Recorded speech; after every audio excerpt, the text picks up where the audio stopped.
Soft Boy awakens his power to obliterate the god of dragons. In this world, dragons are magical and powerful creatures with ancient lineage, true predators, and natural enemies of humans.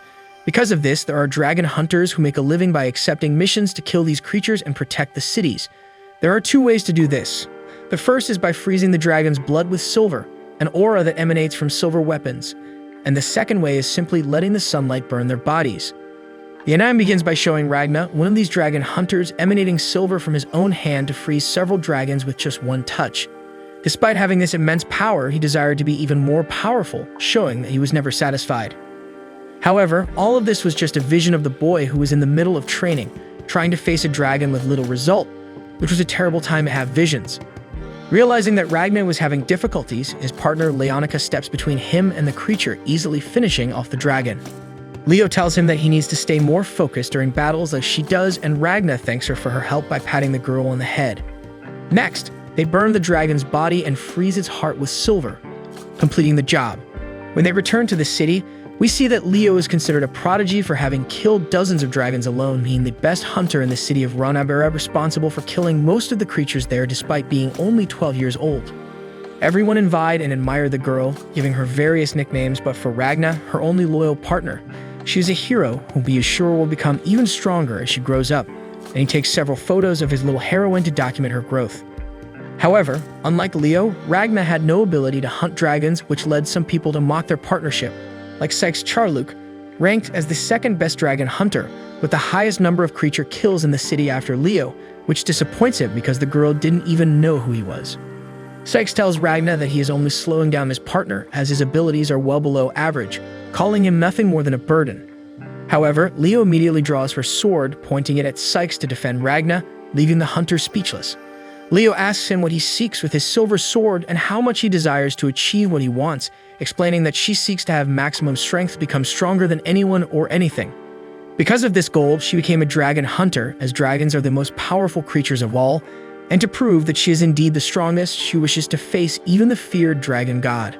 She then asks all the people in the area if anyone wants to join her, promising to share everything they desire, such as wealth, status, and even glory. However, everyone remains silent and only Ragnar speaks up, swearing to follow her as long as he can. Although she just delivered a speech worthy of the #1 dragon hunter, showing experience and determination when speaking with her partner, it becomes clear that she is still a 12-year-old girl. Even though she is a prodigy, there are still simple things that every child has, like wanting to sleep without taking a bath. At night, Ragnar puts her to bed and lets her sleep peacefully while he goes to train, as his greatest desire is to become at least somewhat useful to Leo before he dies. He knows that, as he has no talent for hunting, he will never come close to her level, and he is certain that he will die at the hands of a dragon, but he wants to help her in some way before his departure. However, at that moment, he sees the figure of a man who tells him that he will never fulfill his wish of being useful to Leo because he will lose her before that happens. Then Ragnar starts having visions of the city in flames, being attacked by multiple dragons, and shortly after, he sees his worst nightmare, the girl being killed by one of the creatures. Seconds later, he wakes up, realizing that he had fallen asleep while training, but is still scared by the fact that he can still hear the voice of the strange man in his head, saying that her time was near. The next day, Ragnar goes shopping to cook whatever Leo wants, fulfilling all her wishes, making the girl very happy. Later, after eating the meat she craved, she falls asleep and Ragnar puts her to bed as he did the previous night. In the morning, the two go to the guild hall where dragon hunters accept their missions. However, they are surprised to find that there is not a single task available that day because the city has not had many dragon attacks recently. So Leo and Ragnar go outside for some fresh air, and Ragnar notices that her hair has grown. He decides to take advantage of the free time to cut her hair, but while doing so, he remembers the nightmare he had about her. To make matters worse, that night he has the same horrible dream again and decides to spend the early hours of the morning training. However, even there he cannot find peace as he continues to hear the voice of the strange man telling him that you will lose Leo soon. Later, at a bar in the city, the dragon hunters gather to discuss the strange fact that winged creatures have been disappearing from the city for a few days. One of them mentions that the dragons were migrating eastward towards a city called Donapieru, a place that has not been attacked by them in a decade. Leo overhears the conversation and once again acts like a 12-year-old, mentioning that the city Donapieru reminds her of a famous confectionery shop called the Silver Hen, and suggests that if they go there on a mission to hunt dragons, they should take the opportunity to visit the shop and try its food. Meanwhile, Ragnar still cannot shake the dream from his mind, fearing the words of the strange man and wondering if he is a vision or a ghost, feeling that he is neither of those options. Leo notices his partner's concern and asks him why he has been working so hard lately. He replies that it is an attempt to help her in some way. Recognizing his concern for her, Leo recalls the day they first met, saying that when she saw him for the first time, she thought they had the same potential and the same level of strength. This surprises him because, apart from having no natural talent, he was still getting beaten up when they first met. However, although she admits that Ragna indeed has no natural ability to be a dragon hunter as she does, she says that her instincts tell her that he will become very strong somehow, though she cannot say when or why. Therefore, she promises to protect Ragna until that day comes. In a flashback, we learn about Ragna's past. His parents were eaten by dragons when he was only 3 years old, leaving him an orphan. Some relatives took him in, but shortly afterward, they too were killed by dragons, leaving Ragna with no one. That's when he was bought by a wealthy man, but some dragons burned down his property, leading him to believe that he was cursed. The rich man who bought him and his friends also blamed the boy's bad luck for what happened.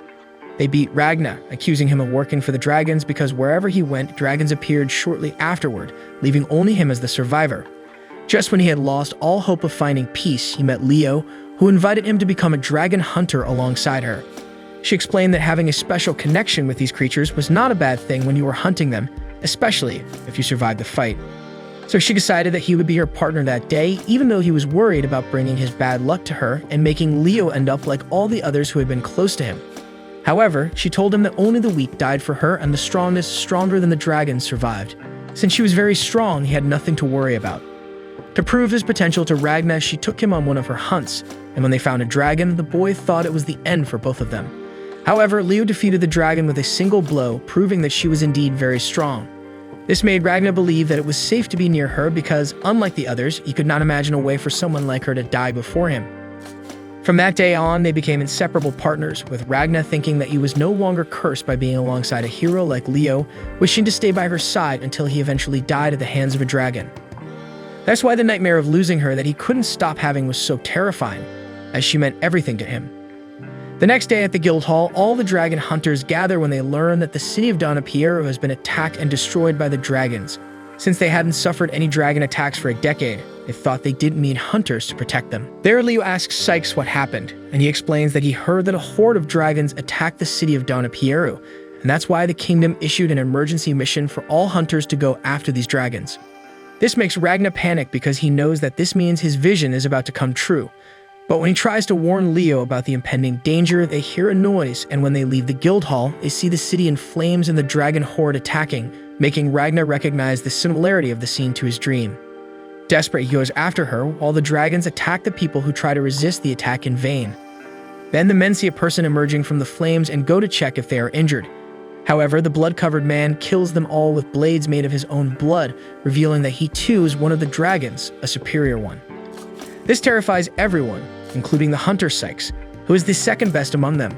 Ragna also sees the creature in the distance and immediately realizes that those blades are exactly what will cause Leo's death. So when the dragon is about to attack Sykes, Ragna jumps in his direction, determined to do everything to save Leo's life. However, his sword breaks upon hitting the dragon, and the creature then sets everything on fire. Leo sees that Ragna is in danger and rushes to the location worried. Luckily, the boy falls safely into the river. She then asks Skiles to leave the superior dragon with her and go to Ragna. Next, she goes to the creature, swearing to avenge it for hurting Ragna. Meanwhile, the boy continues sinking deeper into the river, reminiscing about his dream. After losing Leo, he sinks into his quest for revenge, aiming to hunt all the dragons to extinction, training to his utmost potential, becoming incredibly strong, even though he feels it's never enough. He also makes new partners, but they all die, leaving him as the lone survivor, leading a life full of losses despite his efforts, reaching a point where he achieves the impossible. Then Ragna manages to get out of the river, encountering the man from his vision again. He finally realizes that this is his future self, and that maybe deep down he only wanted a chance to die, but somehow always managed to survive. The man reveals that he is the future Ragna who caused his visions and expresses disgust for his past self. Despite idolizing Leo as a heroine and professing his love for her, he didn't become the strongest being in the world to keep her safe. He gained the strength he needed only after losing her. But then, even though he was strong enough to face any dragon and protect anyone, he had already lost everything, with nothing left to save, unable to see any reason for all that power. Ragnar asks him to transfer all of his strength to him because it's the right moment to save Leo and the others in the city. His future self agrees, hitting Ragnar with his sword, causing Ragnar to scream in pain, startling Skiles, who was keeping him safe during his visions.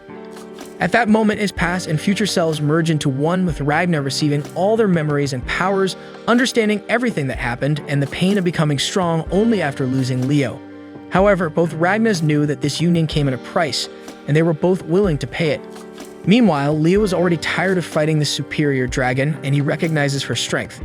She also asks if he is the famous god of their kind, which annoys the creature. He says he doesn't come close to the grandeur of their god, and that she shouldn't even compare the two.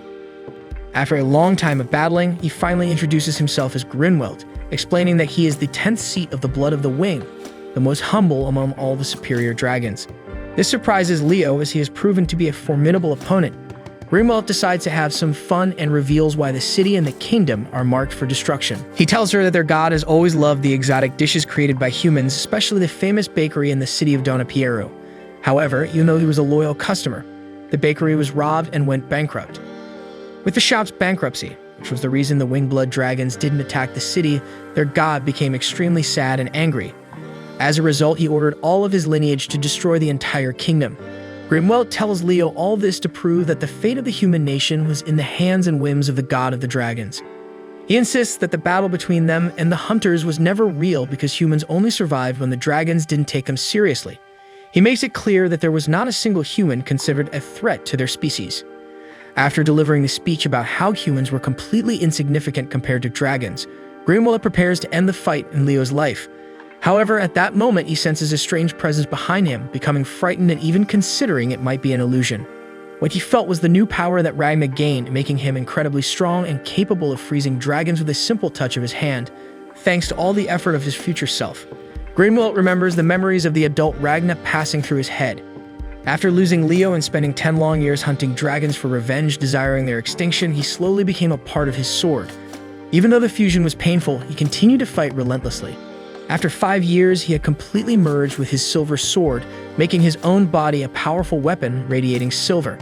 3 years later, he developed a technique to increase the silver in his body. After another 4 years, he learned to control it at will. After a total of 10 years, he became a being far beyond human capacity, mastering his silver battle arts technique. All these years of training and techniques were now in the present Ragnar. Approaching Grinwelt, he senses a power similar to the one he felt around monarch dragons, those chosen by their god to lead dragon lineages. Despite feeling this supreme power from Ragnar, Grinwelt denies being afraid of a mere human and assumes his true form, enabling him to use his full potential.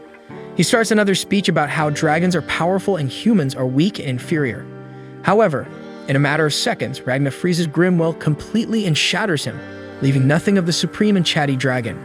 With everything finished, Ragnar finally comes to his senses, realizing he had saved Leo's life and changed his future of pain and suffering. He runs to her, barely believing what happened, and starts crying, relieved that he still has his partner by his side. As he cries as if the world were ending, she tries to reassure him, saying that everything will be okay and recognizing his hard work to become so strong. He says that someone else worked hard to achieve those results, someone who was no longer there despite Ragnar knowing how much he suffered and missed Leo. Meanwhile, somewhere in the sky, filled with gears for some reason, the future Ragnar meets a girl who tells him that even though he and his past self have accepted the price of their fusion, the past Ragnar won't live for much longer. She notices that in all those years she knew Ragnar, she had never seen him make such a sentimental expression as he was making at that moment. Even after all that time together, this was the first time she saw him without a somber look. However, what mattered now was that all their hopes of creating a world where no dragons existed were entirely in the hands of their past selves. On that day, the dragons attacked 7 cities in the Eastern Kingdom, and out of the 7, 6 were completely destroyed, including the capital. However, on that same day, the Dragon Reaper was born. After that, in Ragnar's city, the dragons mysteriously disappeared and they managed to put out the fire despite the numerous casualties and the destruction of half the city, including the inn where Ragnar and Leo lived. So the two were left without a place to sleep and had to take shelter in the home of the hunter Skiles, with the boy still in shock that he had truly prevented his nightmare from happening. When Skiles enters the room where the two are, Ragnar tells him that the best thing they can do is leave the city and head toward the nearby border because the dragon god demanded the kingdom's destruction, and the creatures treat his demands as law, so they won't give up on attacking the place. However, if they move away from their target, everyone could be safe. Skiles questions why Ragna suddenly became intelligent and extremely strong as he had no talent before. He asks how Ragna gained all that power to defeat Grimwelt so easily, but before he can answer, Ragna falls asleep on his bed. Leo explains that even though he spent many nights training hard while she slept to achieve those results, all that strength was draining him and making him unstable. At that moment, Ragna starts calling for Leo, and she tries to reassure him that she's right by his side, but he continues to call her name. Suddenly, she and Skiles hear a noise and go to see what it is, leaving Ragna sleeping. Outside, they are startled to see that, for some reason, the forest is attacking them. Leo rushes to the site of the attack, with the woman who was with Ragna from the future saying that their story is about to begin now that their paths will cross. A little earlier, we see that somewhere within the forest, a chef serves a roasted lamb dish to a portly man named Marugabud. Clearly, the chef and his staff were very afraid of him, and with good reason. As soon as he tastes the food, Marugabud exclaims that he found the meal delightful, but nothing compared to the taste of the chef. He reveals himself to be a very hungry dragon.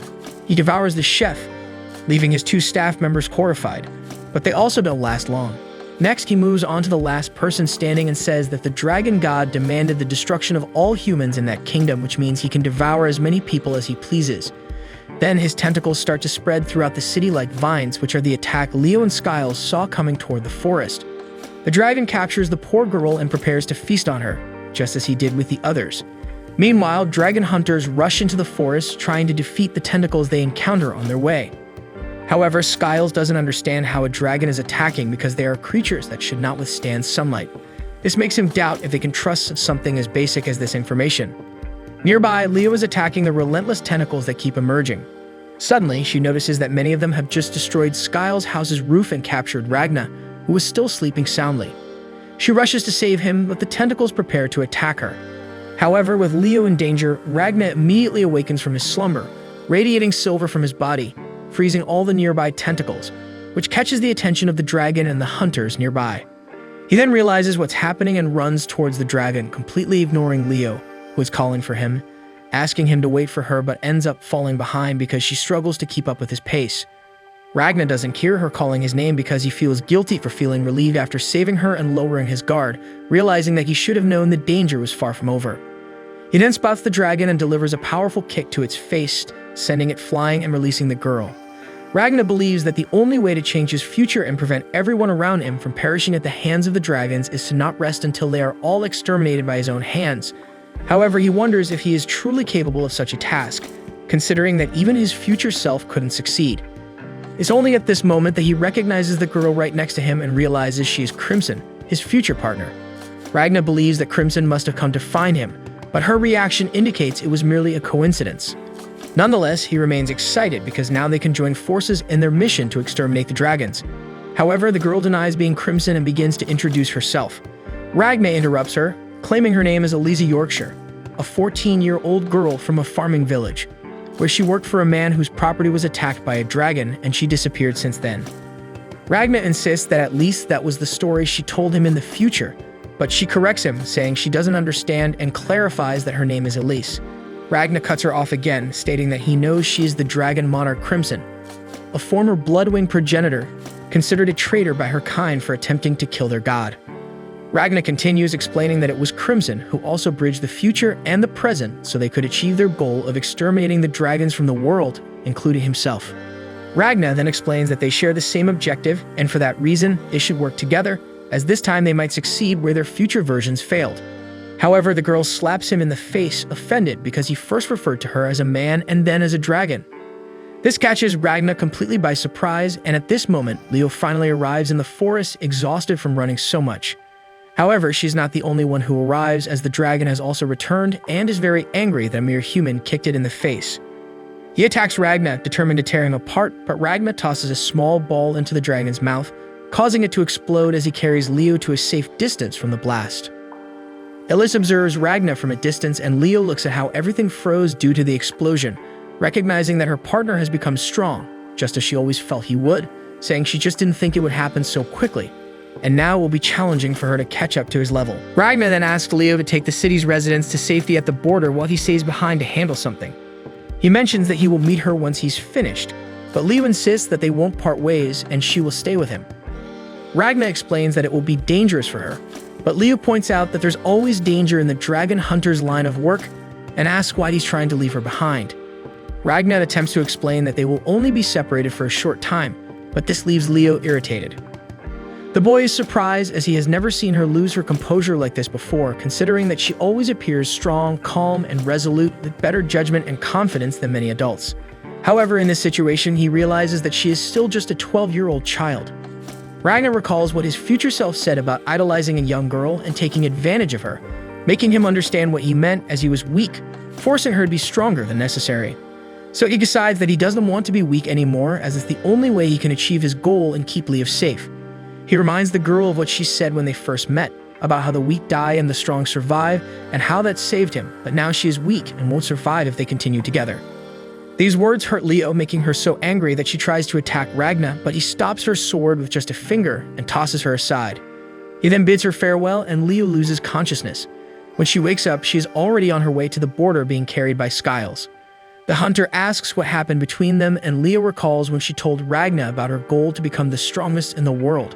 She had held that goal since the first time she wielded her sword, but when she asked if he had a similar dream, he said that as long as he was with her, everything was fine. This brings tears to Leo's eyes because he has now achieved the maximum strength she has always strived for, without understanding why he left her alone. From a distance, Ragna watches as she and the other town's residents depart, and Lise asks if he really wanted to separate from Leo in that way. Ragna cries, saying that he can only be near people if their loss won't hurt him or if they won't die. He goes on to call her Crimson again, which irritates the girl. She says that if she were truly a dragon, she would have died as soon as the sunlight hit her. Ragna insists that the sun is not a problem because his silver art's powers are locked, and even though she can't use her powers properly, her weaknesses have disappeared. She tells Ragna to fulfill his mission of destroying the dragons alone and asks him to stop referring to her as a man. However, he says that she can change her gender and age at will, despite her continued denial of everything he says. This makes Ragna wonder if he will ever gain her trust. He remembers that the future Crimson said the story would begin when their paths crossed, even though it would take some time for her to trust him. So he tries to win the girl over by mentioning the things he knows and what he can do for her, explaining that he is well-versed in arithmetic and accounting, as well as reading and writing since he studied to assist Leo. He also says he can cook delicious dishes and perform other household chores, and he can make her life easier by doing various tasks for her, promising to do all the activities for her, just like he did for Leo. However, Lise finds everything very strange and refuses to form a partnership with him. At this moment, Ragna collapses with a fever, and while he's unconscious, she decides to examine his body, inadvertently revealing her dragon eye. In the future, Ragna met Crimson after defeating a dragon. She appeared to him, admitting she was impressed that a human body had reached such a high level of power. He quickly struck her down, but Crimson reappeared, asking them to join forces as together they could exterminate the dragons. However, as he was a dragon himself, Ragna struck her down again. Crimson reappeared once more, but this time with a different age, insisting that they work together. In the present, Ragna finally awakens, and Lise tells him that she helped him because she couldn't abandon the person who saved her. Ragna thinks he fainted because his body hadn't acclimated to the silver battle arts yet. Lise then asks if it's true that the dragon god ordered them to destroy the kingdom, and Ragna confirms it, saying they need to start hunting all the dragons right away. He explains that they had already accomplished this more than 20 years in the future, but now that they met earlier, they could start the hunt sooner. However, she continues to pretend not to understand, as no human knew her true form, and she doesn't understand how he knows about the future, as something like this had never happened before. Still, she admits that it seems to be quite fun, because while examining Ragna's body while he was asleep, she discovered he is fused with his silver sword, which allows him to generate and emit it. She doesn't understand how it works, but it's evident that Ragna's potential is incredibly high, which excites her and makes her want to test this new method of killing dragons. Suddenly, a dragon flies past them in the direction of the city where the people were. Immediately, Ragna carries the girl and starts running towards the dragon, determined to save the people. He asks if she has any orders, making it clear he will obey whatever she commands, which excites her. She denies being Crimson once again, but orders him to destroy all the dragons. Then, after reaching the location where all the dragons were flying, Ragna prepares to face them, creating several silver swords that defeat the dragons one by one. Crimson examines one of the weapons and realizes that, while not very well made, it has enough potential for a second-rate hunter to eliminate even superior dragons. This makes her imagine how incredible it would be if they could equip an army with such weapons. She then releases her servant, a slime inside her stomach, and finally takes on the appearance of Crimson, eliminating the remaining living dragons. Ragna is pleased to see that he was right about her being Crimson, and she says she'll accept joining forces with him on the condition that he drinks a poison that will only take effect if he attempts to rebel against her, as his silver power poses a threat and she needs some guarantee. She tells him to drink it if he truly wants to be used by her, thinking she will have to deliver a convincing speech to persuade the boy. But Ragna drinks the poison without hesitation, which surprises her. She asks why he is so determined to exterminate the dragons. Ragna explains that it's the only way he can protect everything that his future self lost. Crimson comments that it doesn't sound like a very heroic goal because it seems to be for his own benefit. However, that doesn't matter much to her because she will use and guide him on the path to the extinction of their kind, eliminating all 6 dragon lineages and then their god. But she makes it clear that when their mission is complete, Ragna must eliminate her to wipe out all the dragons from the face of the earth completely. He agrees to Crimson's terms, realizing that he has heard the same speech from her in his future. With him accepting all of her terms, she says they can start the story of how they will exterminate all the dragons in the world. After reaching an agreement with Crimson, Ragna gets to know Slime better, who appears in his human form to question the way he was speaking with his master. Ragna acts as if he already knew him, which irritates Slime. Slime asks Ragna to address him as Lord Slime because he is Crimson's #1 servant. However, she interrupts and asks Ragna to tell her about the future. He explains that they lost the battle against the dragons, but Crimson already knew that and asked Ragna for more details, such as how many dragon monarchs he killed. Crimson bombards the boy with questions he couldn't answer, and Ragna explains that he only has a general outline of the future's memory, but doesn't remember details. Ragna says he only recognized Crimson after seeing her, meaning he needed a trigger to access his memories, which Crimson finds quite convenient. Ragna asks if she was suspicious of him, and Crimson explains that she's suspicious of everyone except herself. She then asks if Ragna can use his strength to its full extent or if he can only remember the basics. Ragna explains that his strength doesn't depend on his brain but on his body, allowing him to access his full strength. Meanwhile, a superior dragon is enjoying the screams of the girls caught in its tornado, making him feel even more in tune with the wind. After some time, some dragon hunters engage in battle with the creatures, but they are no longer confident and don't feel like true hunters. At that moment, Ragna appears and swiftly eliminates all the dragons with his silver aura. Crimson expresses her interest in seeing how the boy's power works, and immediately Ragna says he will eliminate as many dragons as she wants, but Crimson doesn't want Ragna to do anything. She wants the dragon hunters to handle it. She introduces herself to the people, assuring them that everything will be fine because Ragna, the Reaper, has eliminated all the nearby creatures. She claims the boy is a dragon hunter who has already defeated several superior dragons, and she's a mage and his companion. Most of the magic in that world belongs to the superior dragons, but there are a few human magic users, though they are so few that no one knows exactly what magic is despite being aware of its existence. Crimson decides to take advantage of the people's limited knowledge of magic by using her power and pretending it's magic. They believe that Slime, who is devouring the dragon's bodies, is also a type of magic, and Crimson invents that he is a pet she created. Everyone is impressed with her power, and she encourages them to repeat multiple times how amazing magic is. After repeating the same phrase several times, one of the dragon hunters introduces himself. His name is Michael, and he tells Crimson and Ragna that there is a dragon that only the two of them can defeat. He explains that everyone there fled from a tornado that clearly had a sinister creature inside it.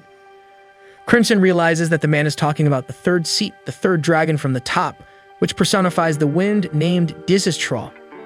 Ragna starts to leave, determined to hunt the dragon, but Crimson stops him by throwing him to the ground. The boy had exerted himself so much that he had completely worn out his muscle fibers in a way that he couldn't even stand up. Ragna hadn't realized how drained he was until she threw him to the ground. Crimson tells Ragna that he needs to remain immobile for about 3 days and asks him to leave everything to her. She then explains to the dragon hunters that the Reaper is injured and unable to move. Michael is worried and asks if she couldn't solve the situation with magic, as they were their only hope. But Crimson explains that if he exerts himself now, he could end his dragon hunter career. Another man asks if she couldn't go in his place, and Michael offers her any amount she wants, explaining that they were all willing to sell their equipment. Crimson realizes that they were willing to give up being dragon hunters and decides to have some fun. She declines Michael's offer and asks why they were so obsessed with hunting Disastraw. After all, they were no longer in danger of their lives and could simply move on. She questions why they offered to pay any amount for the two to defeat a dragon that was no longer a threat to them.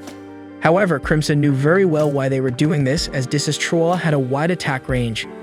Anyone in its path had to run quickly without a moment to spare.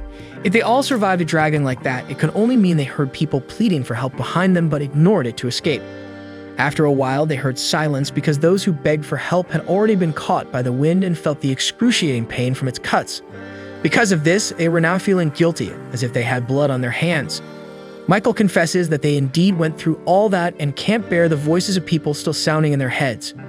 Everyone had a sense of guilt, but Michael says they knew they couldn't even scratch a superior dragon. Crimson takes this opportunity to remind them of the pride they felt as dragon hunters who protected people.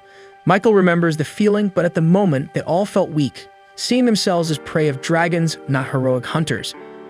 But if the problem was power, Crimson shows them the solution in her hands, presenting Ragna's Reaper sword. She says she can't guarantee their lives, but with that weapon, they can gain the power they need to face even a superior dragon. After giving hope to everyone, she asks them to return to being dragon hunters and prepare for the hunt. And so Crimson takes them to the city of Tortir, a place full of debris. As she opens a door with her key, they see a room full of weapons, and Crimson explains that she created it with magic, leaving everyone in awe. They had never seen weapons like those, and Crimson explains that what really matters are the bullets. While Ragnar recovers his body, the men train in marksmanship to prepare for the hunt. At that moment, Crimson notices that Ragnar was acting a bit strangely. She asks if he's worried that she's using people as pawns. However, the boy says he doesn't care about that since he knows Crimson will help them win, despite Crimson repeating that she's ensuring victory, not their lives. Ragnar then confesses that he was bothered by just lying around doing nothing, and that he didn't like it when she called him the Reaper because people could lose their lives by being associated with him. Crimson reminds him that Ragnar only wants to keep those who are unafraid to lose their lives or can't afford to lose close, and that's why he chose to be with a dragon like her instead of Leo. Ragnar says that Leo isn't her concern, but Crimson retorts that she is, as Leo was the reason he was in that fight, and that's why she didn't know what would happen if Ragnar lost her. Crimson wanted the boy to destroy all the dragons and wouldn't tolerate him giving up on the reason he became a dragon hunter, making Leo important to them once they became allies. Ragnar then opens up to Crimson. He explains that he feels Leo is safer near him because leaving the girl alone doesn't guarantee her safety. But even though he knows that, he can't bear the idea of losing Leo right in front of his eyes because just imagining it feels like his heart would shatter. Crimson says she can understand him a little, feeling somewhat pleased. She suggests he should put Leo into one of his empty storage containers so he could render her in a vegetative state, ensuring she doesn't resist and remains asleep in a safe place while he finishes exterminating the dragons in the world. For the dragon, it was the perfect way to protect Leo, but obviously Ragnar doesn't like the idea at all and even tries to punch Crimson with the limited movement he had. Crimson finds the situation amusing and Ragnar calls her miserable, but the dragon doesn't care because for Crimson, that's one of her main characteristics. She then mentions how annoying Ragnar's attitude was when they first met, acting as if he knew everything about her when he knew nothing. Despite that, Crimson assures Ragnar that she will kill Diz's Troll, and that while she does that, he can continue to recover and build his silver aura. Crimson then recalls that he once said he felt cursed. So she takes a weapon and shoots herself in the head. Ragnar is horrified, but immediately, Crimson reappears in a new body, proving that she indeed lives under a real curse, and she asks him never to say something like that again. Then she goes to Slime. He says that he extended one of his eyes throughout the entire city as she asked. As a gift, Crimson offers her body for Slime to feed on, making her servant very happy. He shows her everything he saw in the city, explaining that it was all destroyed and the tornado was in the middle of it, with Diz's Troll and many people inside it, floating in the wind. He says there are 16 victims in total, all of them women, all of whom are already seriously injured and lifeless. This makes Crimson think about how lonely Troll is. But while he was busy, he wouldn't bother anyone, so she decides to take advantage of the situation. While thinking, Slime feeds on her body, becoming very excited. Crimson then says it's time to attack because there are no survivors in the city, making it much better for them. However, she decides not to reveal the entire situation to Ragnar and the other dragon hunters. And so at night, Crimson says it's time to attack and gives a motivational speech, telling everyone that that day the true dragon hunters will act and eliminate an evil dragon disturbing the city. Her words make all the dragon hunters celebrate. Then they set out for the hunt, trusting Crimson completely. Diz's Troll notices them approaching and thinks that help came too late because there was no one left there who could be saved. However, no matter how much he wanted to have more fun, Diz's Troll knew that the sun would rise soon and thought it best to leave while there was still time. But Crimson grabs a megaphone to say that they are the dragon hunters who will take advantage of that morning to eliminate an evil dragon disturbing the city. She continues, saying that the dragon is just a lonely being pretending to communicate with the wind when it's just a monologue. She even says that he is a creature bored of standing in the middle of nowhere by orders of a crazy master. Thinking that a mere human was saying these words, Disistroa becomes irritated that such a weak creature would speak this way of the dragon lineage. He believes that whoever said those words clearly didn't know him, as he is a winged blood, a third from the top, the dragon of the wind, feared by all for causing excruciating pain with his tornado. The man begins a giant monologue about his superiority, but it only proves that Crimson was right, and he was indeed a very lonely being, now wishing to take out his frustration on the dragon hunters. While everyone prepared to proceed with the plan, Michael couldn't help but ponder how they had spent 2 entire days preparing for that attack, putting complete trust in Crimson and pushing their fears aside.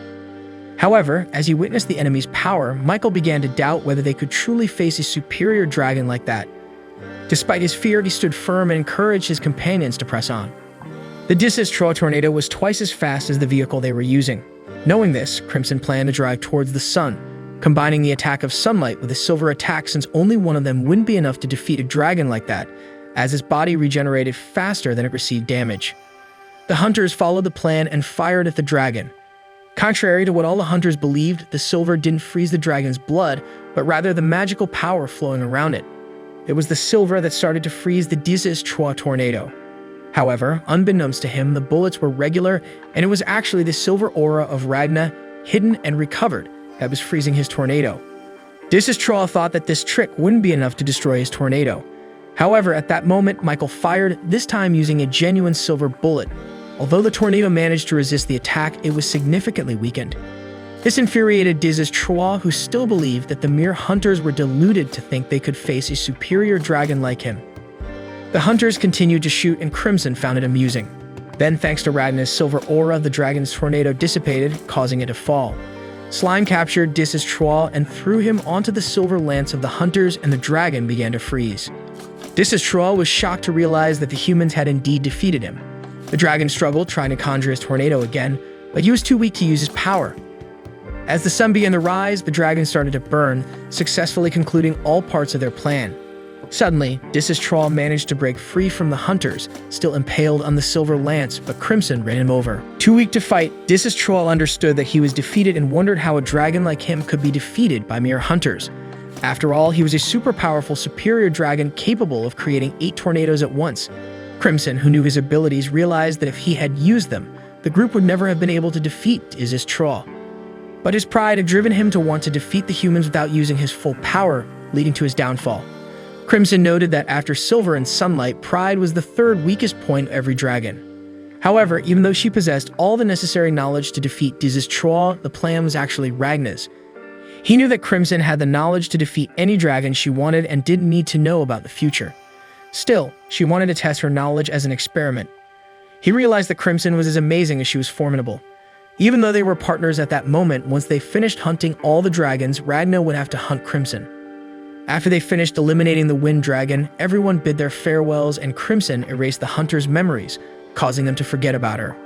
Afterward, Crimson disappeared, and the hunters thanked Ragna, saying they wouldn't have been able to defeat the dragon without his help. However, Ragna replied that he hadn't done much, and Michael said they could claim that the dragon hunters had achieved the victory. After the hunters left for the border, Crimson showed Ragna a radio. In the broadcast, the royal army of Reese sent a message to all the kingdom's subjects. All the borders were under attack by dragons, and they were instructed to follow the local authorities' guidance to evacuate to the capital, where they would receive shelter. However, it was explicitly stated that no one should approach the borders. Upon hearing the message, the two realized that it was clearly a trap set by the dragons, who were blocking all the exits to lead people to the capital, gathering everyone in one place, so they prepared for a new hunt. 5 days earlier in the capital, King Femid Reese received news that the dragons had destroyed the city of Donapieru and decimated his army.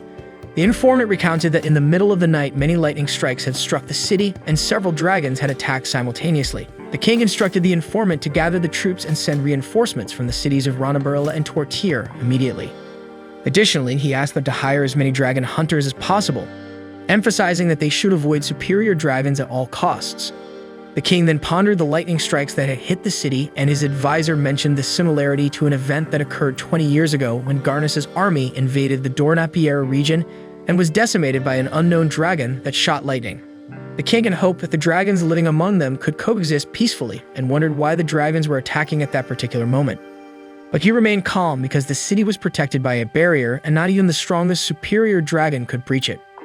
Ironically, at that very moment, a dragon appeared. She was a winged girl who looked like an angel. She apologized for her unexpected visit and introduced herself as Artemisia, a first-level dragon from the winged lineage crowned by the dragon god. King Femid recognized her as the dragon with angelic wings known as the King of Wings. Artemisia was pleased with the title given to her by humans. He asked how she had managed to breach the barrier. The capital was protected by a solar wall that absorbed sunlight's energy and converted it into a protective aura, making the city glow even at night, known as the sunset technique. Artemisia reassured the king that the barrier was working perfectly, and that it even made her struggle with the heat. Realizing that his barrier didn't affect Artemisia, the king thought of her as a mysterious being no one knew much about. Femid didn't understand her true role in the war between humans and dragons. Seeing the king's concern, Artemisia assured him that his subjects couldn't move, but nothing bad would happen to them. She explained that she had frozen the world with her temporal manipulation magic to prevent the city from panicking about her visit. She apologized for freezing his city and explained that she did it because she wanted to talk to the king and offer her apologies. This caught King Femid off guard. Artemisia explained that it was never her intention to attack Dornapieru, but one of the dragons had done so without waiting for her orders. She was left with no choice but to punish him for his actions and go there to apologize. She said she was sorry for not being able to stop the panic caused by the destruction of Dornapieru. Her actions, combined with her angelic appearance and gentle voice, made King Femid question if she was really a dragon. He'd wondered why he could still move if she had frozen the world, and since she claimed the barrier was working, he wondered whether he should attack her or not. However, Femid thought better of it and concluded that attacking her was not the right course of action. Not only was the winged dragon not showing herself as a threat, but it would likely lead to war against her entire lineage, resulting in the annihilation of his kingdom. The king decided to accept the dragon's gesture and bowed to her. Femid then said he accepted her apologies. Artemisia was grateful and said it only made her task more painful. She wanted to prevent her subjects from suffering and offer a quick and painless end to all of them. This left King Femid in shock. He remembered that Artemisia had said she didn't want to attack the city. However, she clarified that she didn't want to attack the city, but Femid's kingdom had to be destroyed because that was the will of her all-powerful god. Artemisia said she had planned to do it quickly and discreetly, but the attack on Dornapieru prevented her from doing so because the population panicked and some subjects even wanted to escape the kingdom. Therefore, Artemisia ordered her subordinates to go to the borders to block the passage and prevent people from fleeing. King Femid asked Artemisia to stop her subordinates, but she refused to do so. He then asked if she wished to start a war. Artemisia replied that there wouldn't be any war, only the massacre of him and his kingdom, apologizing once more for having to do it. Femid attempted to negotiate, but Artemisia said it was not possible. So, with no other choice, Femid decided to act and use the power of the barrier to launch an attack against Artemisia. His ring glowed and it caused all the city's lights to go out, concentrating all the solar energy from his barrier into a single point to strike Artemisia. However, just before releasing the attack, Femid was suddenly attacked by one of his subjects, Borgias, who revealed himself as Artemisia's subordinate. Another subordinate, Nebuline, stepped in front of Artemisia to protect her from anything that could harm the King of Wings. Artemisia thanked Nebuline for protecting her but questioned Borgias, who had fatally attacked King Femid with a devastating blow, as Artemisia had not ordered him to kill the king. She expressed her disapproval of such cruelty and decided to use her power to turn back time to before Borgias launched his attack against Femid. Everything returned to how it was before, and she apologized to Femid once more because it had not been her intention to kill him in that manner. Femid was in complete shock, realizing that he was alive again after being certain that he had been killed by the attack just moments earlier. Artemisia then explained that she had manipulated the flow of time with her magic to turn back time before the attack. Femid was awestruck by her immense power, considering Artemisia not just a dragon but perhaps a deity. However, she clarified that she was merely a servant of the true god and that it was the will of this powerful deity to destroy Femid's kingdom. The king then realized that humans could not face even the power of one of this deity's servants, let alone the power of the dragon god. Artemisia said that soon everything would be destroyed and none of them would be able to escape, as it was their destiny according to her god's will. She explained that she had a way to spare them from suffering, but she needed King Femid's assistance. Her plan was to eliminate as many people as possible quickly and painlessly. She told Femid that, as a king, he must help guide his subjects. With no other choice, he agreed to help her achieve her goal. The royal army of Lys conveys a crucial message to all citizens. They report a large-scale dragon attack occurring in a city near the border. As a result, all citizens from every city should follow the royal army's instructions and evacuate directly to the capital. In the king's castle, a soldier informs His Majesty Femad Rees that the number of refugees keeps increasing, and at this rate, it would be challenging to continue allowing entry to everyone. The king, with an empty gaze, says that this is not a problem and that everyone should be let in. He reassures that there's no need to worry about the future and that everything will be fine. On the other side of the city, a black-headed figure on a lance comments that no matter how proud or capable a person may be, after they die, they seem to lose their soul. He is referring to the king as apparently his spirit has disappeared.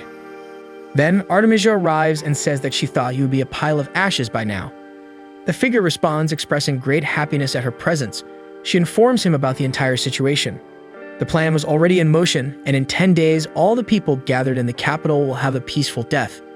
However, there is a problem. The 9th place, Dornia, was defeated. The culprit was Starly Elise, the second princess of that kingdom. The figure mentions her as the Silver Princess and the Argentum troop. The queen reveals that she has sent the 5th place and the 6th place after her. The figure questions if she would prefer him to go after her, but she responds that she has another mission for him.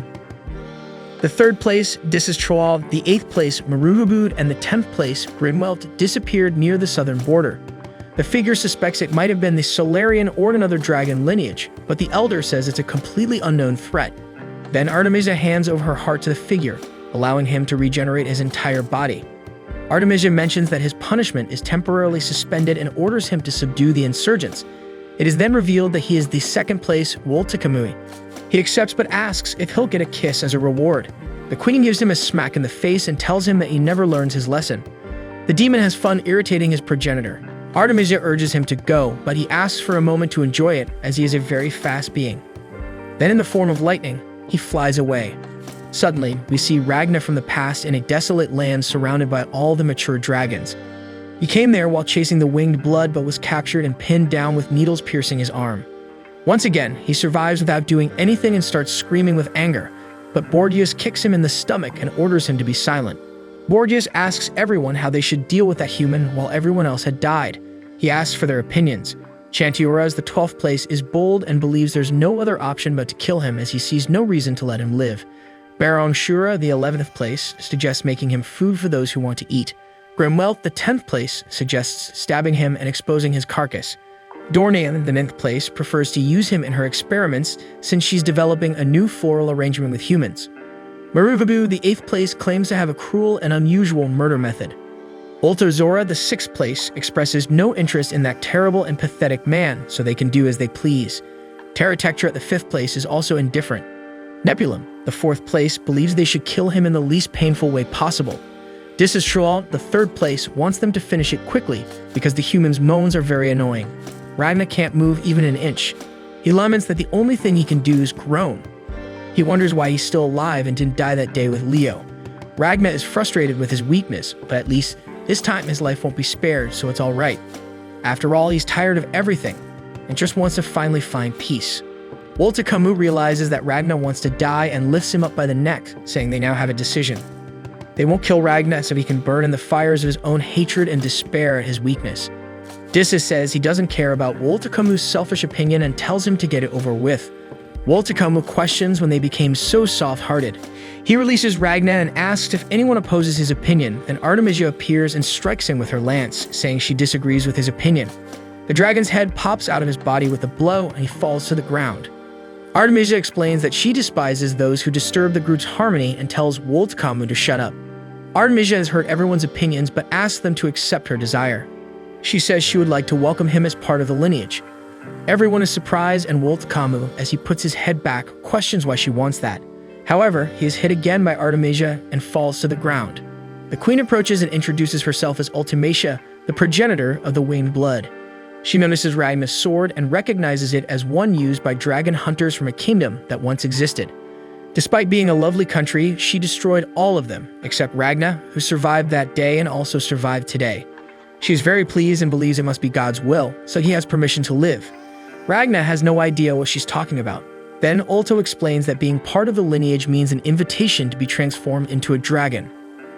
The others explain that despite people thinking that superior dragons like them are menial dragons who can assume human form, that thought is entirely wrong. In reality, inferior and medial dragons are mere beasts born from their blood. They, mature dragons, used to be human but received blood from their progenitor and transformed.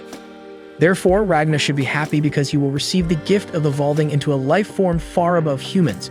However, Ragna absolutely does not want to become a dragon like them, as they killed Leo and many other people he cared about and could come to care about. Ragna hates the dragons so much and refuses to become one, but he doesn't have the strength to say a word. Holto says that if he becomes part of the lineage, all this hatred will disappear, just as Ultos did. Artemisia says that despite the nonsense Wolt Camus spoke earlier, she wants to save him from that hell. She creates a blood blade with her powers and says she will stab it into his heart. When she does that, the transformation will begin. Ragna uses his last strength to beg her not to do it, but she asks him not to be afraid, as he won't cease to be himself. However, the way he sees the world will change. Artemisia plunges the blood blade into Ragna's back, piercing his body and going straight to his heart. His transformation begins and he screams in agony. So Ragna wakes up startled in a train carriage next to Crimson and Slime.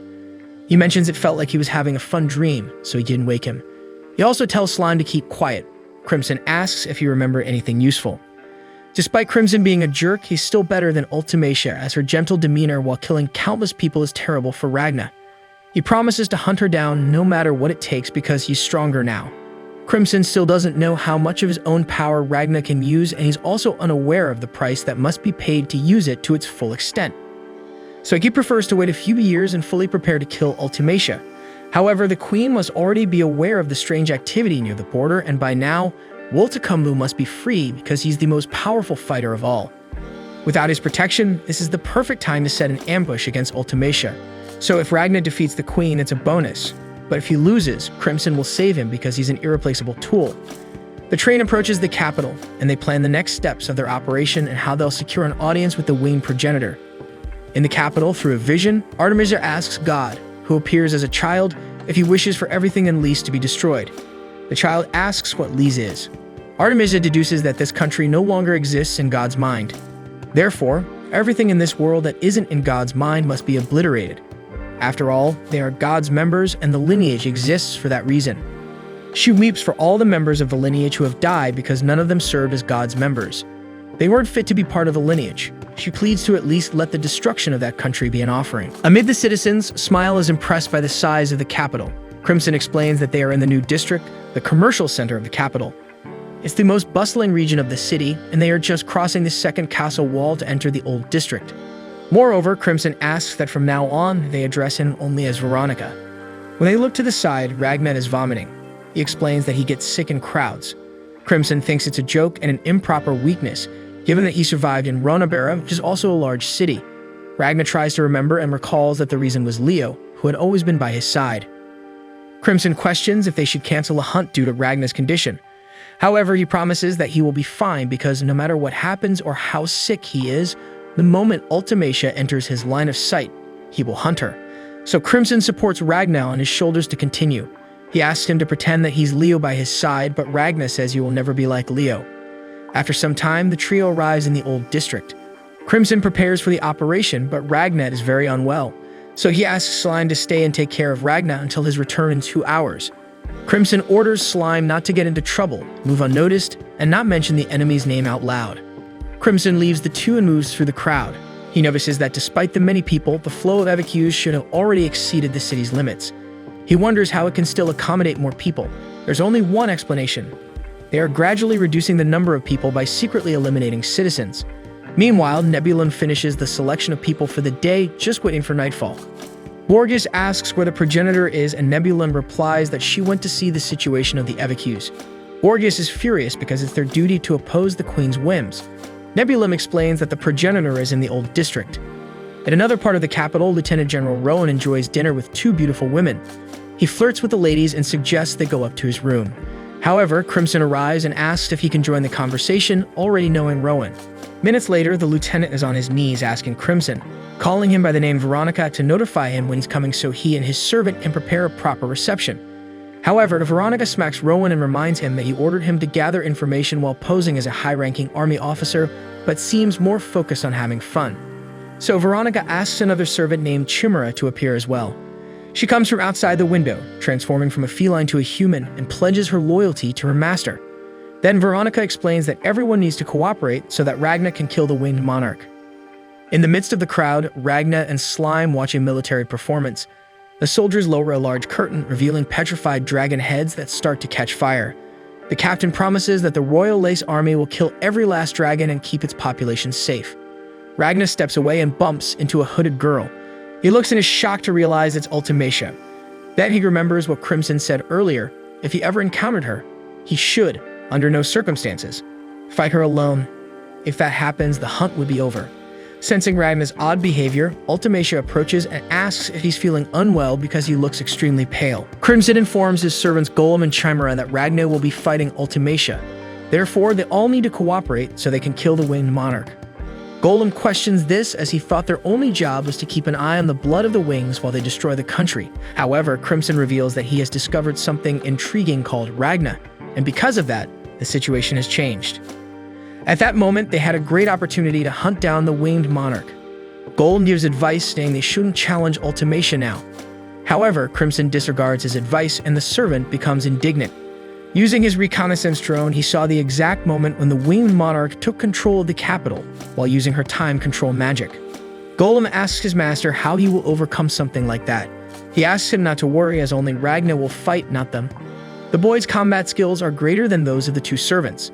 Thus, Golem is relieved to have such a powerful ally, but he remains concerned. He can't help but wonder what it really means to be strong when facing the power to control time. Meanwhile, Ultimacia encounters Ragna and asks if he's feeling well because of his appearance. Ragna is torn by his thoughts as a part of him wants to follow Crimson's instructions and avoid the fight, but another, manifested by his past self, wants relentlessly to attack Ultimacia at that moment. She is alone, and this is a great opportunity, even though she shows no apparent hostility. He is hesitating, but his thoughts are consuming him from the inside. Back with Crimson, Golem and Chimera bicker like children. The servant asks for permission to do the job alone, claiming that her partner is overwhelmed by cowardice.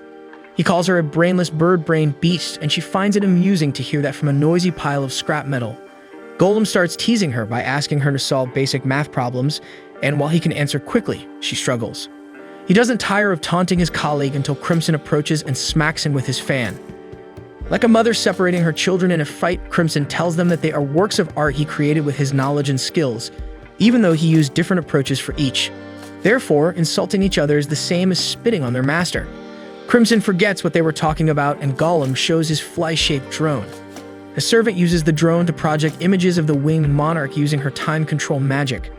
The three of them are impressed by the power of time control.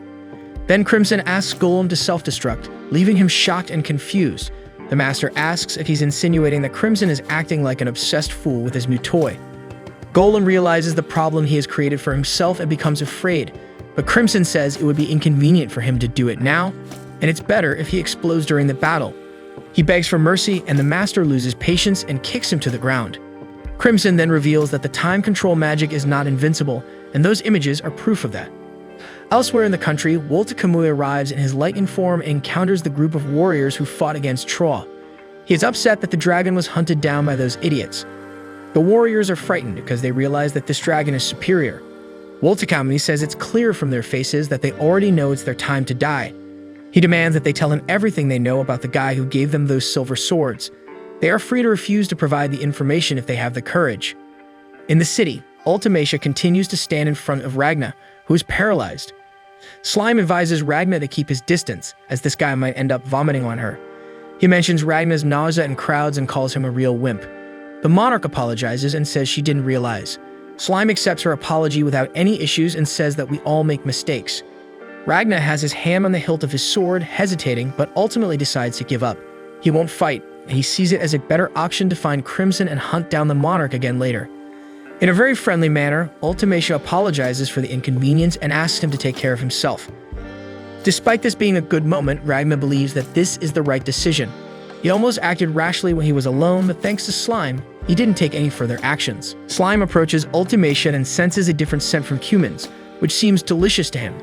He jumps off Ragna's shoulder and asks for permission to lick Ultimacia's face. However, the boy accompanying her intervenes and stands in front of Slime, reminding her to hurry up and find her parents. Slime becomes curious and asks what the boy was talking about. Ultimacia explains that she was helping him find his parents. Ragnar is inwardly furious to hear this as he remembers all the harm that the monarch has caused throughout his life. He can't believe that someone like her is being kind to that child. Ragnar asks for the reason but quickly regrets it, as it might raise suspicion. Uncomprehending, Ultimacia asks if there needs to be a reason to be kind to someone. Ragnar reflects for a while, but then he pulls Slime and asks them to leave. However, Ultimacia calls him and asks him to wait, wondering if they have met somewhere before. Before she finishes the question, Ragnar denies it shortly and continues on his way. Then Nebulum arrives looking for Ultimacia. He is relieved to find the monarch after searching for a long time. The elder is furious, and she apologizes for the trouble she caused. But before they continue their conversation, Nebulum asks who the guy is, pointing at Ragnar and suspecting he might be a dragon hunter. Ragnar places his hand on his sword in alert for what might happen, but the monarch explains that she initiated the conversation and that he was just feeling sick in the crowd. Nebulum then recalls that this kind of thing is normal and happens to many people, including him. Remembering it, he gets sick and vomits in the middle of the square. Ultimacia is concerned and suggests they find a less crowded place, but as she looks back, she realizes that Ragma and Slime have disappeared. While they review the footage, Golem and Chimera wonder why the winged monarch is not visible. Chimera realizes that after appearing suddenly, the rune changes completely. She concludes that Ultimacia stopped time up to that moment. The question is, why did she choose that moment to resume the flow of time? At first, Golem thinks she may have run out of magic, or perhaps there is a limit to how long she can freeze time. But then Crimson explains that at that moment, she only reversed time for the injuries that led to the death of King Lise. Despite her immense power, Ultimacia cannot pause and reverse time simultaneously. To reverse time, she must unpause it, and while she is in the process of reversing it, she cannot pause it. Therefore, this is the weakness of time control magic. Crimson envisions a scenario in which they plan an ambush and kill the monarch. If they do that, she will automatically use her magic to reverse her body to a living state. However, while she is doing that, she cannot freeze time. So before she finishes restoring her body, they kill her again. The magic is triggered again, and time is reversed. They kill her again, and so on. If this continues, her magic will run out and she won't be able to turn back time. Naturally, to defend herself, Crimson hopes she will counterattack using her energy reserves. That's why Ragnar must be able to defend himself and kill her. Crimson recalls the conversation they had by the campfire, and if it's true that they killed the winged monarch in the future, this must have been the method used. The only direct lethal aspect of time control magic is the inability to use different powers simultaneously. This is the only way to confront the monarch at the moment, so Ragnar is capable of defeating her in a one-on-one confrontation. Golem and Chimera's role is to take care of Nebulum and Borgias, preventing the dragons from helping the winged monarch. They must be cautious, as this is a great responsibility. In alley, Slime asks what's gotten into Ragnar. He ignores the servant and questions if he made the right choice. Despite the fact that his future self wouldn't have hesitated, Ragnar is different. He hasn't lost anyone yet.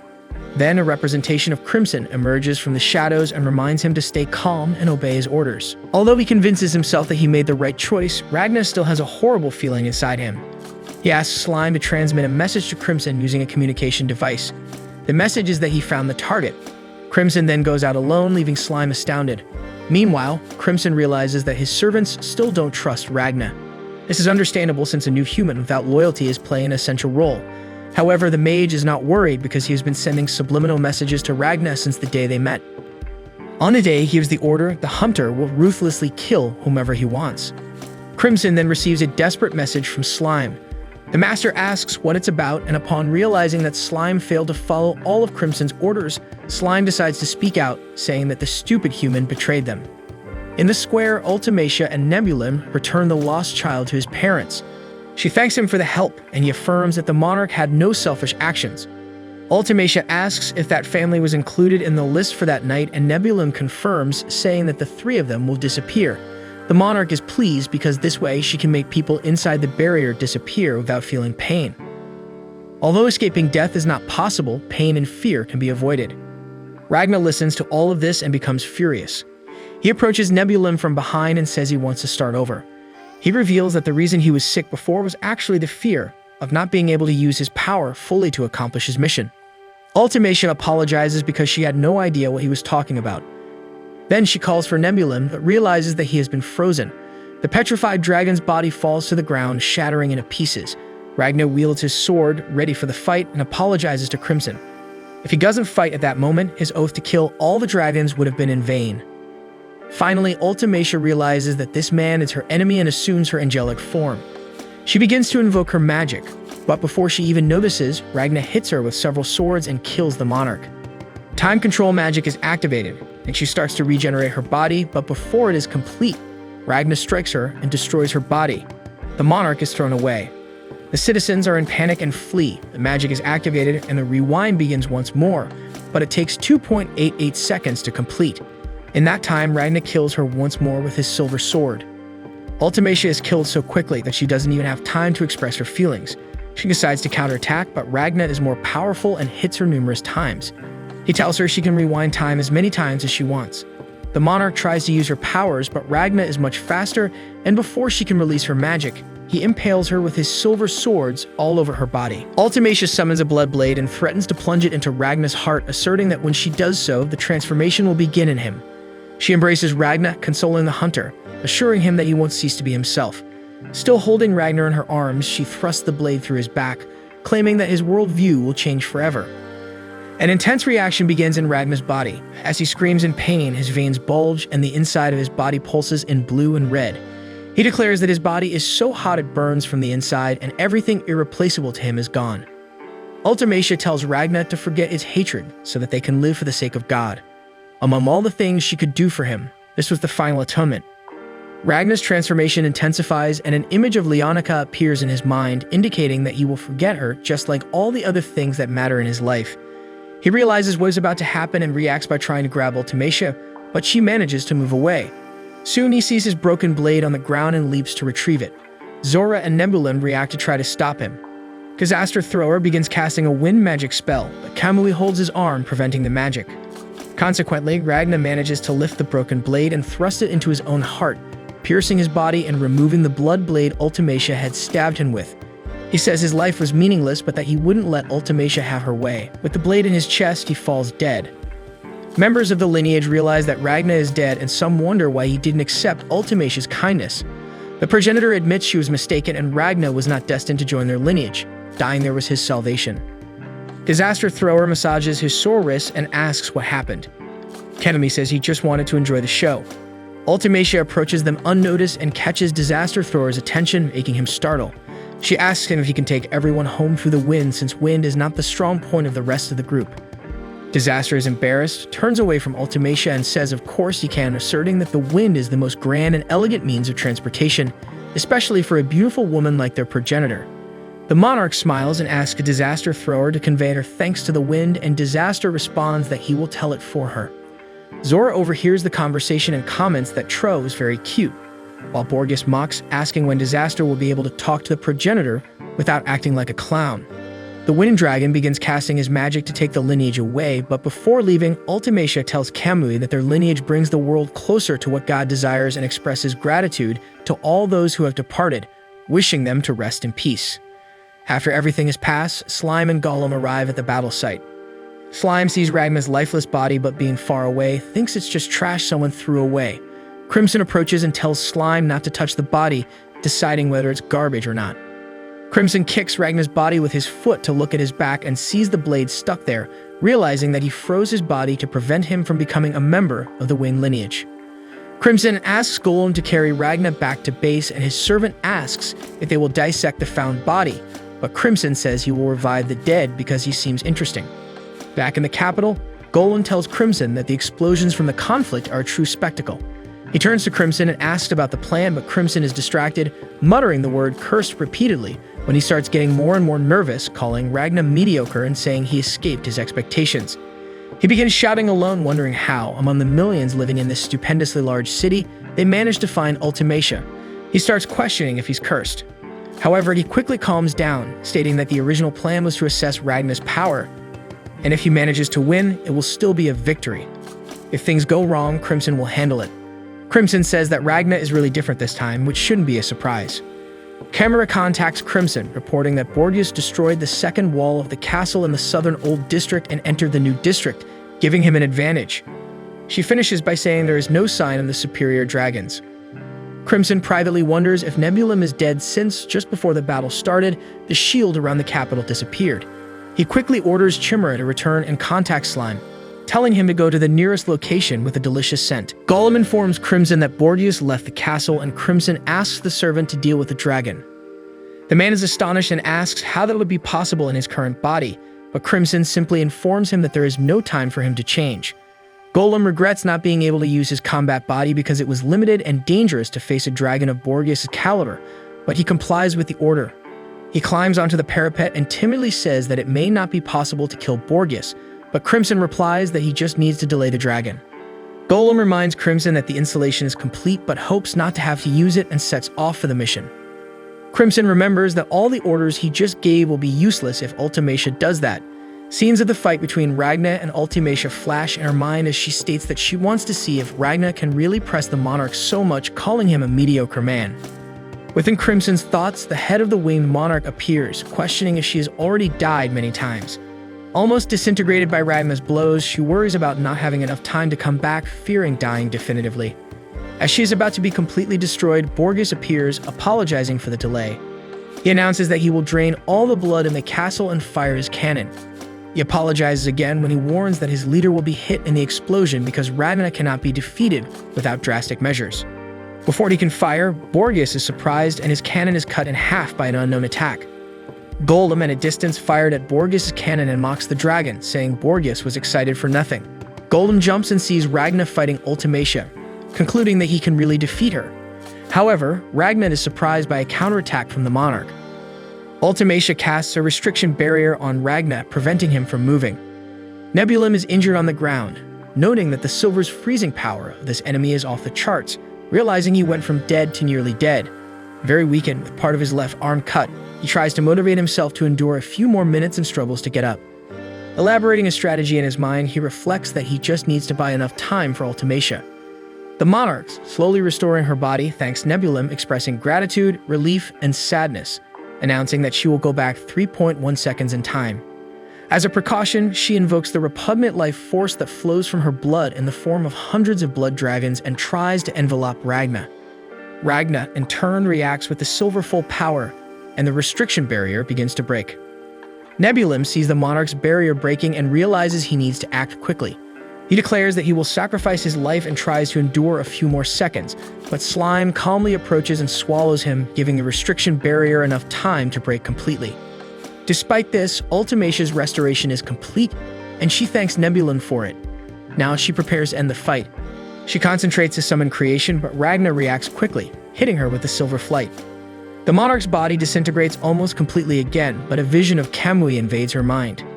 He calls her weak for a dragon monarch, criticizing her for taking 1 to 2/10ths of a second to stop time, saying that in their world, a tenth of a second is the difference between killing and being killed. Ultimacia asks Kamui who they are, referring to his words. Kamui asks if it's not obvious, answering that it's him or anyone else who has reached an insane level of power.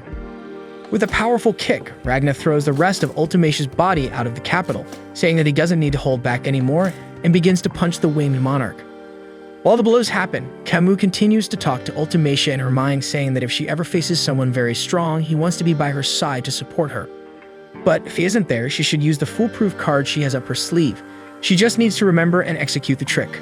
With difficulty, Ultimacia stammers, but soon manages to issue a command with her voice, ordering all of creation to rewind, causing time magic to act once more.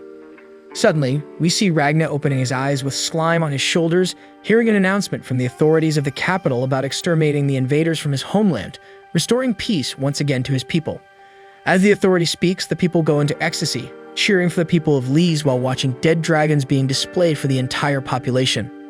Slime claims that these stupid humans are getting too excited, and that he could devour this crowd in 60 seconds. Ragna seems confused and realizes that something is wrong, but he doesn't know what it is or how to act to find out.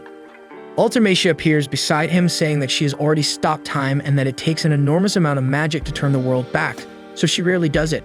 She concludes that he is a very big threat, so it needed to be done. Ragna was such a big threat that she felt death approaching.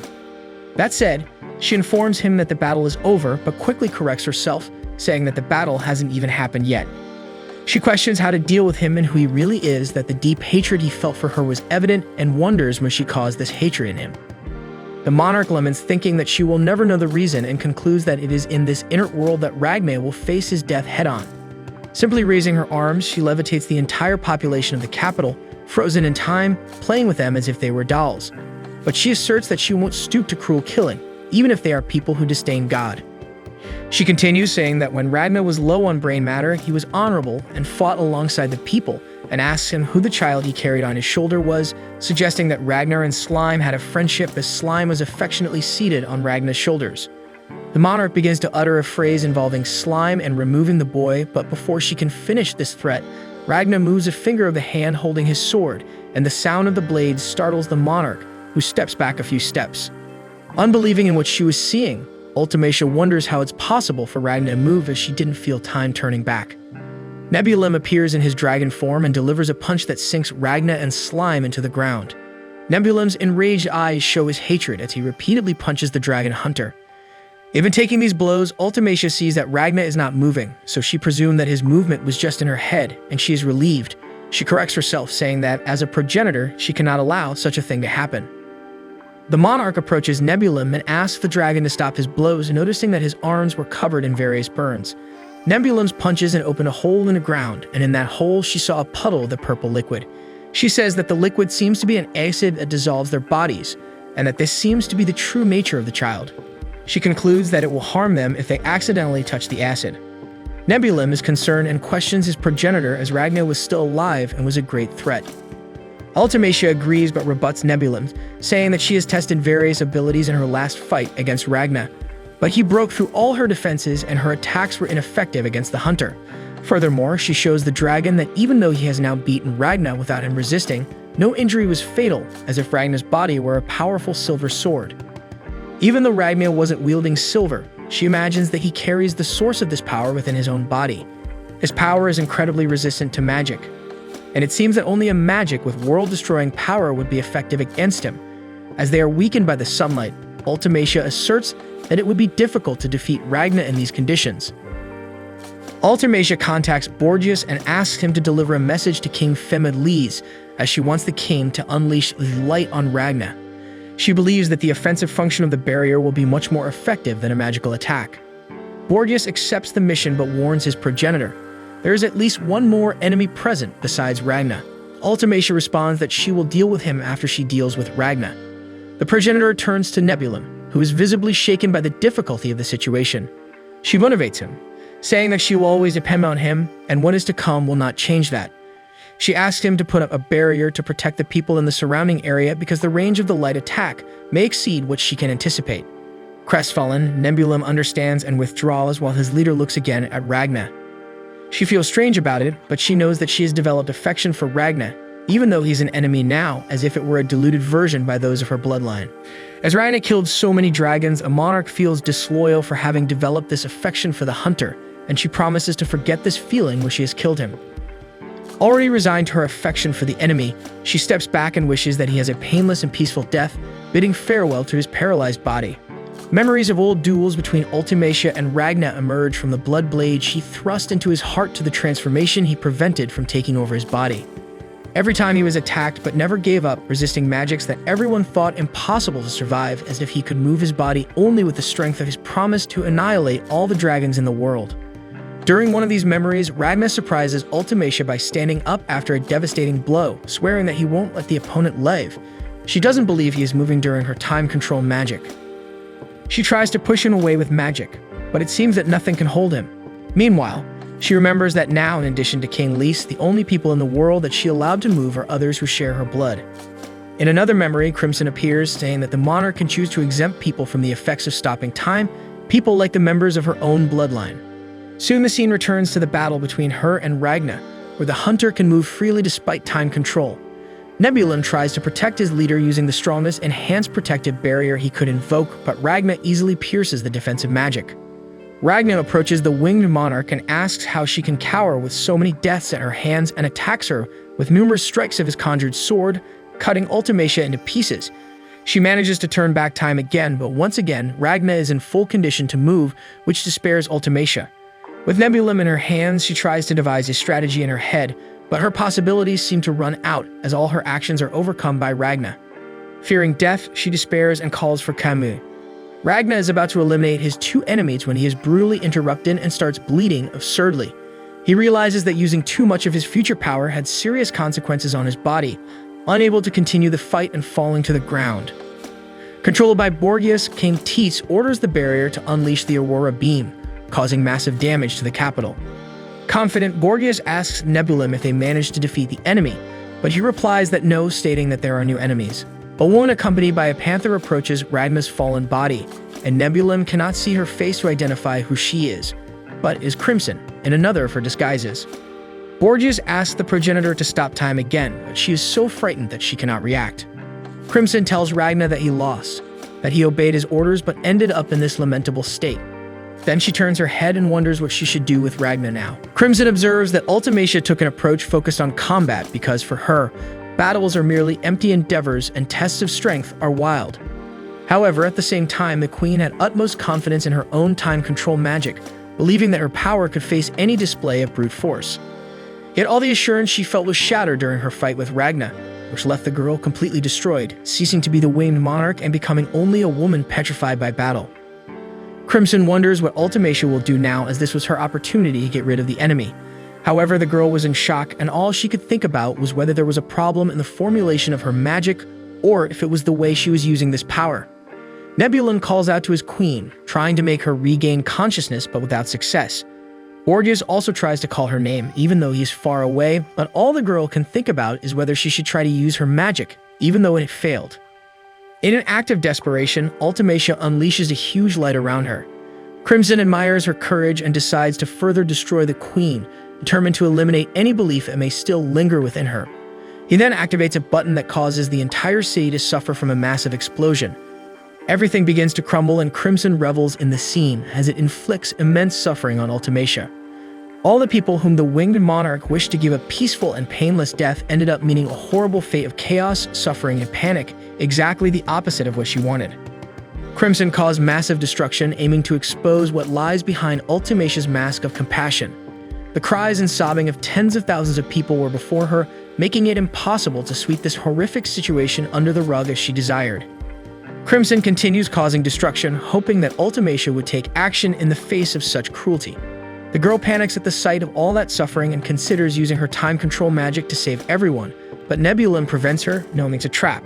If she went back in time at that moment, it would deplete all her magical power, leaving her completely defenseless and falling into the hands of the enemy. Realizing that Nebulum thwarted his plan, Crimson decides it's time to retreat.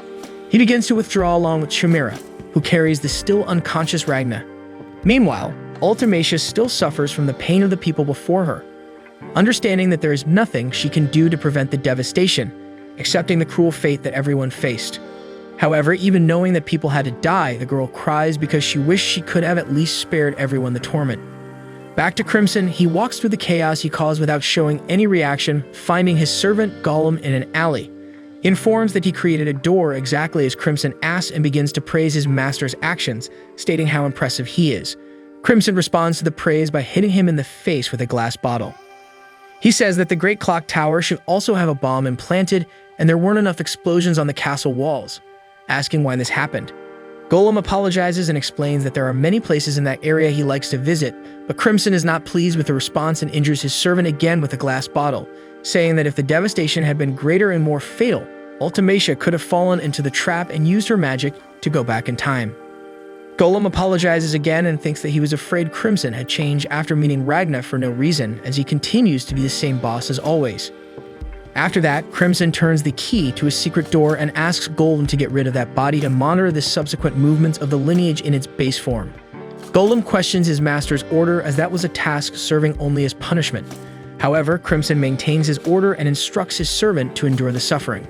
Next, he enters the door, ending up in a white room with Chimera and Ragna, called the Global Chamber. Meanwhile, Ultimacia still suffers from the pain of the people, and Nebulum wonders what he achieved in that battle, feeling powerless and useless for not having done anything to help his queen. He then remembers a conversation he had with Borgias about the maturation period, called the 13th seat, when someone is not yet a member of the dragon lineage, adapting to their progenitor's blood.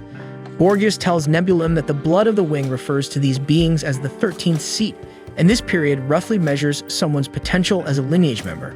He explains that Ultozora spent a year in this maturation period, Disistroa only spent a month, and Kamui less than 2 days, while Nebulum didn't even go through this period because his pure aptitude as a lineage member surpasses even that of old Camus.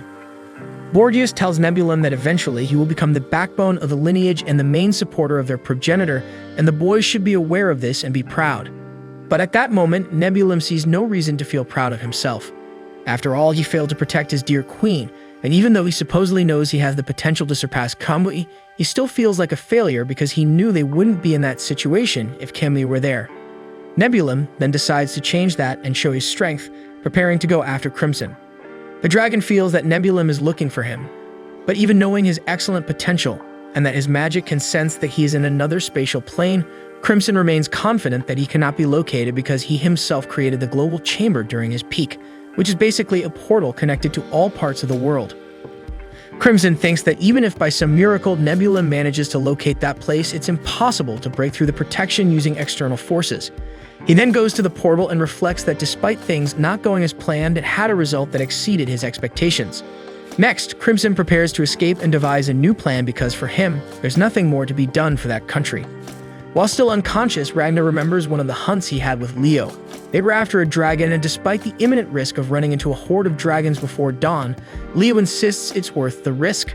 The creature they were hunting showed potential danger if allowed to live long enough, possibly evolving into a superior dragon. Despite finding the idea of facing a superior dragon fun, it would be irresponsible to let a dragon cause havoc just for the thrill of the fight. Ragnar wakes up extremely weak and struggling to stand. Despite his condition, he gathers the remaining strength, knowing he is in Crimson's teleportation room, refusing to give up the fight without defeating Ultimacia. Crimson tries to calm him, acknowledging the excellent results Ragnar achieved in the battle, proving to be stronger than expected. However, Ragnar doesn't care whether he pleased Crimson or not. All that matters is that the winged monarch is still alive. Ragnar activates his silver power, and Crimson quickly orders Chimera to stop him. She restrains him, and the dragon scolds the boy for attempting to destroy the place when he notices Ragnar cause a small crack in the room. He hurries to use the teleportation, but at that moment, Nebulum appears. Crimson acknowledges underestimating the boy and attempts to escape, but the portal is closed due to damage to the room. Furious, he orders Golem to attack the enemies. His servant outside shoots Nebulum, severely injuring him. However, Borgias retaliates with a massive fireball. Ragnar finally frees himself from Chimera, and he and Nebulum vow not to let the enemy escape. Crimson becomes irritated seeing Ragnar helping the dragons ruin his plan, but the boy doesn't give up the battle, increasingly activating the power within him. Crimson starts to dream of a conversation he had long ago with a girl. She says there won't be peace even after the war, but she would like to continue living with everyone else. A military training field in the northeast of Lys, a princess named Starlia Lys eats dragon meat, reflecting on the absence of dragon attacks. The major calls her and she goes to him. He questions the princess eating dragon meat, but she defends it as retaliation as dragons feed on people. Owonin calms her hair while Major Isaac Stern explains that the teleportation circle they prepared underground attracted someone. The princess asks if it's a dragon, but he believes it's not, yet wants her to judge with her own eyes.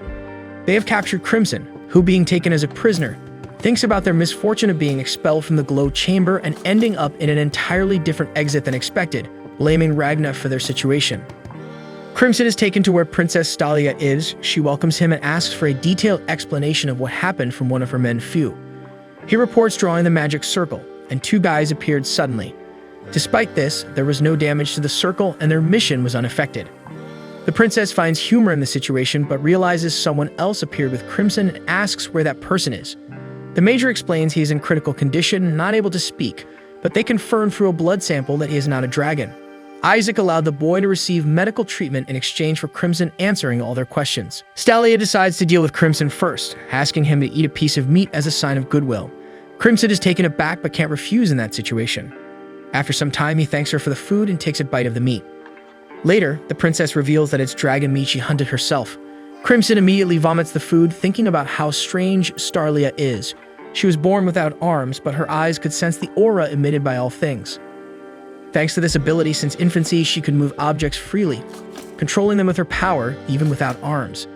The first time she did it, she moved a set of cutlery, earning her the title of Princess of Cutlery by her people, who believe she's a miracle granted to the world by the sun god.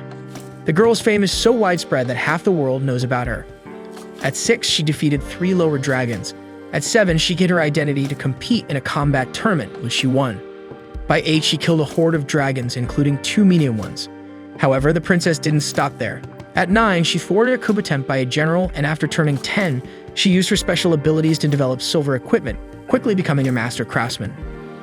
Currently, at 16 years old, she commands the Argentum Court, a combat unit with equipment she created herself capable of killing even Dornia, a superior dragon. However, Crimson's hatred for Stalia is not related to her strength, but to the fact that she is extremely difficult to deceive. The princess states that she will begin the interrogation and asks Crimson to answer carefully because lies won't fool her. Stalia then asks who he is and how he arrived at that location. Crimson thinks that this is an opportunity to resolve the entire situation since he knows that the Argentum Court is planning to escape the country through the teleportation circle. They are being pursued by Ulto, Zora, and Terratectra, 2 superiors they cannot face, leaving only the option to flee. In this situation, their objective aligns with that of the dragon. The problem is Stalia's starry eye is receptive to aura, which contrary to popular belief doesn't mean silver but all life since all beings produce their own aura. It's challenging to deceive Stalia, who can see changes in aura accompanying the emotions of a being and use this ability to determine the sincerity of people. Crimson thinks that a good way to handle this problem is to include a lot of truth in a small act, though it's quite challenging. It's a way to deceive the princess. He thinks this situation is unfair as he's in it because of Ragna, while the boy sleeps like a baby. Stalia questions Crimson's lack of response, considering whether she should take it into account. He apologizes immediately. The dragon is annoyed with himself for wasting time thinking unnecessarily, but celebrates as Stalia didn't notice his irritation, meaning his plan to deceive her would work. Crimson then reveals his dragon eye to everyone and begins to use his acting talent to deceive the princess's eyes. 7 years ago, we see Princess Steria talking to a lieutenant colonel. The man seems uneasy about the girl's presence and asks what she wants. The princess then says she wants to eliminate him, and that's exactly what she does, with a smile on her face as if it were a child's play. This was the story Crimson learned about her. As this incident was committed publicly, people thought the child was a bit crazy. However, after investigations, it was discovered that the man was an infiltrator from an enemy country preparing a coup. When asked how she knew, Steria simply replied that she only needed to look at a person to know if they should be eliminated. In the present, everyone is surprised by Crimson's dragon eye. Deep down, he knows it was the right choice because these people are familiar with magic. Many humans born or becoming mages have some non-human part in their bodies. In his case, the eye adds credibility to the lie. Faced with a woman capable of sending him to his demise if she suspects anything, there was no other way out of this situation. Crimson introduces himself as Krish Weiss, a mage who hides his identity and works as a pharmacist. When asked about the situation in the capital, he puts on a frightened expression and says everything was going well until there were explosions. While saying this, Crimson controls his emotions, subtly reflecting in his aura, showing that he's afraid and hiding some things. About the capital, he mentions many explosions at once and she doesn't know the current situation because she was trying to evacuate with an injured companion using teleportation magic. Hiding that the explosions were his fault, Krish says it was when they suddenly found themselves in the magic circle. One of the men questions how the mage learned magic since no one does it alone. The guy suggests she deserted the Sun sect, but this aligns with Crimson's script. Now is the time to show some uneasiness. He pretends to be concerned, saying he never belonged to that elite. The guy concludes that he is right, commenting that the sect does not tolerate deserters, so it's no surprise he wants to flee to a country outside their influence. With this, the redhead thinks he has imposed his identity since the Sun sect is the only human faction capable of facing higher-level dragons.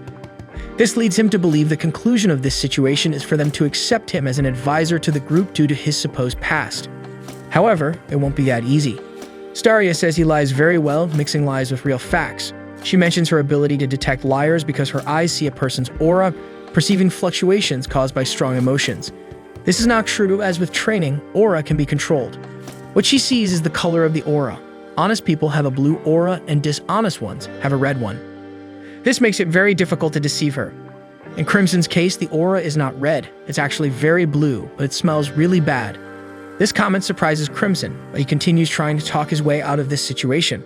Suddenly, the princess puts the broadsword in front of him and he pretends that she always offers equipment to people who please her. The redhead falls for it and puts his hands on the hilt. However, this confirms what the princess already knew. Staria says she was born without arms but compensates with this silver equipment. The power of the equipment allows her to see people's nature much better than with her eyes. As an example, she talks about the guard next to her, who looks too serious, but that's his true nature. He is too serious. It's so noticeable that it becomes transparent.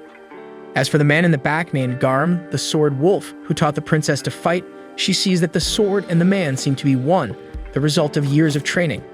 With all this, she concludes that a person's true nature encompasses all their experiences and cannot be hidden. About Krish's nature, when she looked through the sword, Steria only saw death and darkness. Having said that, the girl asks how many people Krish has eliminated and also determines that the explosions in the capital were caused by the mage. Crimson tries to deflect, but it doesn't work. Also, there's no way to seek intercession from the princess's followers as they are entirely subservient to her. Steria prepares to attack, saying she is happy to have met this person and to be able to eliminate her. Outside, Crimson screams in despair, but inside he is fine because there's no way to die anyway. After the elimination, he can hide in their base and wait for the opportunity to escape with Ragna. Suddenly, when the broadsword is about to hit Crimson, Ragna appears and holds the blade with one hand. He says he won't let them take his prey and throws the sword aside. Despite not knowing what's happening, Crimson thinks Ragna has messed up something again. At this moment, the nerd wonders how the boy managed to infiltrate and notices Garm lying there. Out of nowhere, the princess also falls to the ground, completely astonished. While the governess tries to help her maintain composure, Ragna asks what Crimson did to the princess, but the redhead says this time it's on him. Anyway, the guy thinks he didn't do anything either. The truth is, the princess sees Ragna as a giant sword with arms and legs. This infuriates the followers and they attack, but for Ragna, it's not even a challenge. Steria is still impressed that he merged with the silver aura, a sign that he is beyond the peak of swordsmanship. Seeing how the princess looks at Ragna, the governess recalls when she announced the end of the detention after the incident years ago, and the girl revealed that she barely noticed the time passing while forging a sword on her own. While the girl boasts of having a talent for forging, the woman says the incident scared off all the princess's suitors. Steria doesn't care because she never intended to marry, but the governess has the duty to take care of the princess's education. She feels like she's training a wild animal. The truth is, when the girl gets married, she will receive a handsome reward and will be able to enjoy life the way she deserves, saying that the girl suggests finding an absolutely incredible suitor for her if the governess is so eager to see her married. Back to the present, that's exactly what the princess sees in Ragna, admiring his muscles and scars in addition to the silver aura. She acknowledges that she has never seen someone so powerful and serene at the same time. Despite seeing a sword in place of a head, she finds his face very beautiful. Blushing, the girl tries to ask the governess for advice, saying that this man is magnificent. The nerd thinks it's just a joke or that the man enchanted the princess. Crimson is also surprised. When Ragna tries to talk to the girl, she hides, thinking she was staring too much at him and that it might seem strange. She still seeks help from the governess, but the woman is also somewhat lost. Suddenly, the guy starts speaking like a caveman, but it's because he's just repeating what Crimson is saying in his ear. Thus, he ends up saying that he doesn't intend to fight and will follow all orders as long as no one else tries to eliminate the redhead. With that, the duo ends up in a cell. They take the opportunity to talk, but in Crimson's way, with his foot on Ragna's head. The redhead asks why the guy ruined his plan, and Ragna says he didn't want to escape because as long as Ultimacia lives, innocent people will continue to die, so he needs to defeat Ultimacia soon. Anyway, the redhead says it was time to escape and also mentions that Ragna messed everything up, destroyed his hideout, and now no one knows where Gollum and Chimera are. When Crimson asks how he plans to fix all this, Ragna responds that it will be by eliminating Ultimacia. Crimson steps even harder on the guy's head, who says it's starting to hurt. He then says he's just restoring the flow of his aura as Ragna exerted himself too much in the previous fight. Having said that, the guy thanks Crimson because when he recovers, he can return to battle. Crimson complains about the guy's stubbornness. Suddenly, Ragna asks about the slime. In fact, Crimson forgot about the servant but quickly reconstructs it faster than preparing instant noodles. The guy is confused but happy to see Crimson's face. He says it shrank and weakened because of Ragna, who apologizes. Now the question is where they are exactly. Crimson explains that it is a military base in the north of Reese, installed in the complex of a lost civilization. However, the residents are in a dangerous situation, and the explanation might discourage them from returning to the capital. Meanwhile, civilians complain about the situation to the guards. They want to know what's happening and want to see the princess. The truth is, these people were brought without explanation and are living confined. This could turn into a riot. The nerd says it was better to bring them to prevent them from falling into the trap of going to the capital. But leaving that aside, the nerd wants the other guy not to tell anyone about the intruders. It turns out that the mage the princess condemned to immediate death and the warrior who defeated Garm in the blink of an eye are too powerful and can shake the morale of the troops. The guy asks for payment for his silence, but the nerd refuses to bribe a colleague. Suddenly, another duo appears running to ask about Garm's defeat. It was him who told them when they found him crying in a corridor. Since Garm is the most powerful swordsman in the kingdom, losing to a young man must have been a big psychological shock. The shorter one, named Shin, gets excited to face the person who defeated Garm. The nerd tries to force them to make the reports before saying anything, but he doesn't have much authority with these guys. Suddenly, two blonde girls appear asking about the princess being in love with the intruder, and it seems that Ragna is the talk of the moment. The princess, on the other hand, is indeed thinking about the swordsman when the governess rebukes her with a slap. This is to show how distracted she is by passion, since she should have easily avoided the attack. Before admitting, the princess says the woman's muscles have atrophied her brain and compares her to a gorilla. The governess proceeds with another attack and tells the girl to admit it. Staria continues to compare Ragna to a sword and is surprised to be attracted only by a man's appearance. The woman says it doesn't matter the reason, the fact is that she found love. However, the Silver Brigade is powerful and managed to gather a strong group, uniting soldiers, guards, dragon hunters, mages, and assassins under the same banner, all because of the princess's leadership. Passion should not be harmful, but only if Staria does not neglect her responsibilities, as the world needs a figure ready to shine under this burden. Upon hearing this, the girl declares herself as such a figure. In the meantime, Ultimacia is having a vision in which she apologizes to the deity for being defeated. Soon, the girl transforms into her sister, asking why she wasn't saved. She wakes up from this nightmare and tries to use her time control power, but can only freeze for a few seconds. In the base the Silver Brigade gathers, Princess Staria requests reports from the blonde, Christopher, and the short one, Shin. They begin explaining that the dragons are acting strangely. There has been no activity until this morning, but it doesn't seem like they have malicious intentions. They got close to the dragons and noticed that the creatures wouldn't immediately attack if a signal were given. The twins remark that it feels as if the creatures are occupied and resembles a funeral. After careful thought, Staria suggests it's a good opportunity. She believes the dragons don't intend to let them escape, or they would have lifted the siege already. Some problem must have affected the higher-ranking dragons. She asks the girl with bangs, Majorca Abbott, how long it will take for the teleportation circle to be ready. The girl replies that according to Fu, it will take 1 day if everyone works themselves to death, but realistically, it will take 2 days. Upon hearing this, the princess orders them to finish in 1 day without anyone going to the base. She also declares that the country has already lost. On the first night, the capital and 5 more cities fell. No one knows how many citizens were devoured by dragons. The only option now is to escape with the 1,500 citizens gathered in this place despite it being shameful. It's a way to show the dragons they can't always do as they please. She concludes the speech with a motivational phrase. At this moment, the dew of prisoners arrives, with Crimson sarcastically praising the speech. With the princess mortified, Shin and Christopher confront Ragna, but the nerd tries to downplay the situation. He advises everyone to behave. Assessing the skill level of this group, Ragna concludes that there are people even stronger than Leo in this place. When the nerd asks about the guards of the cell, Crimson says he asked them to let them pass, and they kindly agreed. Getting straight to the point, the redhead says he would like to help with the escape plan. He knows the intention is to use dragon blood as a source of magical energy for teleportation, and despite being a solid plan, it won't work. He explains that the enemy's military power is much greater. Crimson ends by saying he can provide information about the dragons, and better yet, can provide a super weapon capable of taking down superior dragons alone, which is the Reaper Ragna. Furthermore, if they don't cooperate, everyone in this place will probably meet their end.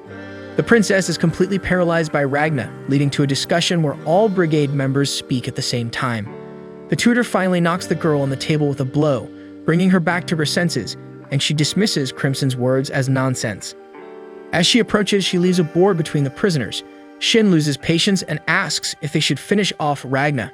He looks behind the wood to try to talk to her, and Staria becomes embarrassed again. Crimson then seizes the opportunity to mention that the Mad Maestro, Ultozora's main role is to manage and lead military affairs. His power is chemical synthesis. He can create potent substances that eliminate or hypnotize targets through changes in his own blood. Moreover, Ulto can spread the compounds like a mist, covering a large area. However, these chemicals neutralize instantly in sunlight, and silver can also stop them. Another piece of information is that he can use his ability on his own forces, making them much stronger and maintaining total control through hypnosis. Staria says there is no guarantee that this information is true. Even with her ability, she prefers to be suspicious of Crimson. He then brings Ragna into play, as Crimson is entirely incompatible with the princess, so Ragna has a much better chance of convincing her. In a flashback, the Dew in the cell discusses the situation. Crimson calculates that at least 10,000 dragons will attack the base transported by the Twisted Shadow, and the leaders will be the superior dragons Ultozora and Terratectra. The base has only 350 soldiers to protect the 1,500 civilians, meaning no one will survive. To confirm this prediction, Crimson asks if Princess Silverware and her companions were in Ragna's future. Crimson's proposal is for Ragna to forget Ultimacia for now so they can escape the country. Ragna will do what he can to ensure the humans in this base escape the dragons. The decision is Ragna's. In the present, Ragna shows he has already made his decision when he begins talking to the princess. He mentions the insults she directed at Crimson, agreeing with all of them, calling him despicable and worse. Despite everything, the only thing to trust about Crimson is his desire to slay dragons, and that's why they joined forces, to exterminate all dragons. Furthermore, Ragna introduces himself as the world's best dragon hunter and asks to be used by the princess. The princess is taken aback, but her expression reflects the effort she's making not to scream yes in response to the request from the man she has fallen in love with. Finally, she manages to hold back and speak seriously, agreeing to the proposal but making it clear that it's all for strategic purposes and has no sentimental motive behind it. With this scene, Crimson bursts into laughter and then praises Ragna's move despite thinking he went too far with the insults. Steria's followers are unsure if this is the right decision, but the girl is entirely determined. Crimson is excited to finish off these dragons and says he will modify the plan. However, Steria states that Crimson's function will be simply to provide information about the dragons, and she will be the one to plan everything. Crimson says that's a great relief but advises her to be careful not to leave holes in the plan for him to fill later. Setting that aside, the girl asks if Crimson knows what caused the dragons change an hour ago. The redhead then says it's because they fought the winged monarch in the capital. It's probably causing a commotion, making them run to the capital. In the meantime, Ultozora and Terratectra attack Bogios to inquire about the current location of the progenitor. We then see Ultimacia being visited by Woltakamui, who, with a head in hand, comments that she lost control of time and mentions the unpredictable power gained from another person. Ultimacia asks how he got through Nebulum, and he says Nebulum let him in without any issues. Then he extends the head for her to recognize him as the leader of the warriors who eliminated Troa. Woltakamui comments that the man wasn't very strong but had a good end. He wants to reveal the words the warrior said before being eliminated, but Ultimacia isn't interested in the last words of someone who met a cruel fate. Woltakamui, who sees no value in anyone, says the man was weak but remained a dragon hunter until the end. Anyway, since she doesn't want to know, he decides to keep it to himself. Suddenly, he grabs a sword and offers it to her, saying he took it from one of the dragon hunters. Ultimacia is startled, while Woltakamui mentions that he has to make an effort not to get a numb hand while holding the object. The monarch asks him to remove the sword, but he is so persistent that without realizing it, she takes the object and delivers a strike, leaving a vertical silver mark. He then comments that she is holding the sword. Upon realizing this, Ultimacia feels the chill of the object and immediately lets go. Now Woltakamui begins to talk about the reason she can no longer control time, a simple thing. She lost it in her heart. He explains that magic is a way to change the world and requires 3 things: magical power to create change, a process that gives direction to the change, and confidence to control the change after it has occurred. It's a mental block, and he suggests that she probably visualizes the enemy mentally when trying to use the power. The monarch mentions that the enemy could move even when she stopped the world. Woltakamui confesses that he doesn't know why the opponent didn't stop, but the reason she can no longer stop the world is that she lost it in her heart. It's basically trauma. Hearing this shocks Ultimacia, who wonders what she must do to regain the use of time control magic. Woltakamui then responds that she needs to forget the fear, giving the example of the sword that frightened her but that she suddenly took without hesitation to attack him. At that moment, the monarch forgot about the fear because of the anger she felt. Despite the explanation, she says it's not that easy when it comes to this trauma. Thus, Woltakamui tells her to command him to destroy the source of her fear. Ultimacia is silent, while he insists and asks what she wants him to do until she decides not to give that command. She determines that losing the ability is simply her personal failure, so she cannot use her greatest weapon, Woltakamui, to regain the power. Now the priority is to destroy this country, so that the world can be shaped according to God's will. This is her only function as the winged progenitor. With this, Woltakamui tells her to say what she really wants, which is revenge. The monarch is a bit confused, and suddenly, he puts her in bed and says he will tell her what he really wants first. He says he is furious that someone tried to eliminate his woman while he was away. Ultimacia then takes the sword and hits him again because of the bold comment. Enraged, she continues attacking and says that if he doesn't intend to listen to her, he can go fight. However, he says he wants to fight under her orders. He won't lower himself because she's the progenitor or worship her like a saint. He only sees the monarch as an unbalanced woman who he follows by his own will, not caring about divinity or loyalty to their lineage. Ultimacia can act however she wants with him, whether furious, childish, or dramatic. He will always endure and remain by her side. As for the progenitor, she doesn't think she can allow that, as she has duties to God and the lineage, besides the people they exterminated. Obliterate takes advantage to say that his interest is in hearing what she wants him to do. The monarch starts crying and ends up asking for their heads, as she can't stand this situation anymore. She doesn't find it fair that they are still alive after the suffering they cause. So that's the order. She really speaks like an unbalanced person. Obliterate takes the sword and squeezes it so hard that it breaks, finally saying that her wish is his command. Badu leaves the room to Nebulim's joy. Zora, already on site with Terra Tectra, receives a hug from the progenitor. She takes the opportunity to ask if Nebulim is okay, still thinking that Obliterate used brutality to get in. While the two argue about what really happened, Nebulim confirms that he let him in without any issues since, in that state of the progenitor, only Obliterate could help. Meanwhile, Obliterate himself remembers the hunter saying that the Reaper would come after him. This gets him excited to fight Ragna because when they face each other, it will be a deadly battle that will go down in history. So, Ragna infuses the sword and hands it over to Princess Starlia for a test. She asks Ike to strike the weapon with his sword, but he only manages to crack it in half. Everyone around is astonished by such resistance, and Christopher comments that it was indeed a surprise. With that, we see Crimson placing hands on Ragna's shoulder, asking the boy to witness what this sword can do, as it was only infused with a bit of silver. The princess asks if this effect lasts for a long time, and the protagonist explains that it diminishes as the sword is used.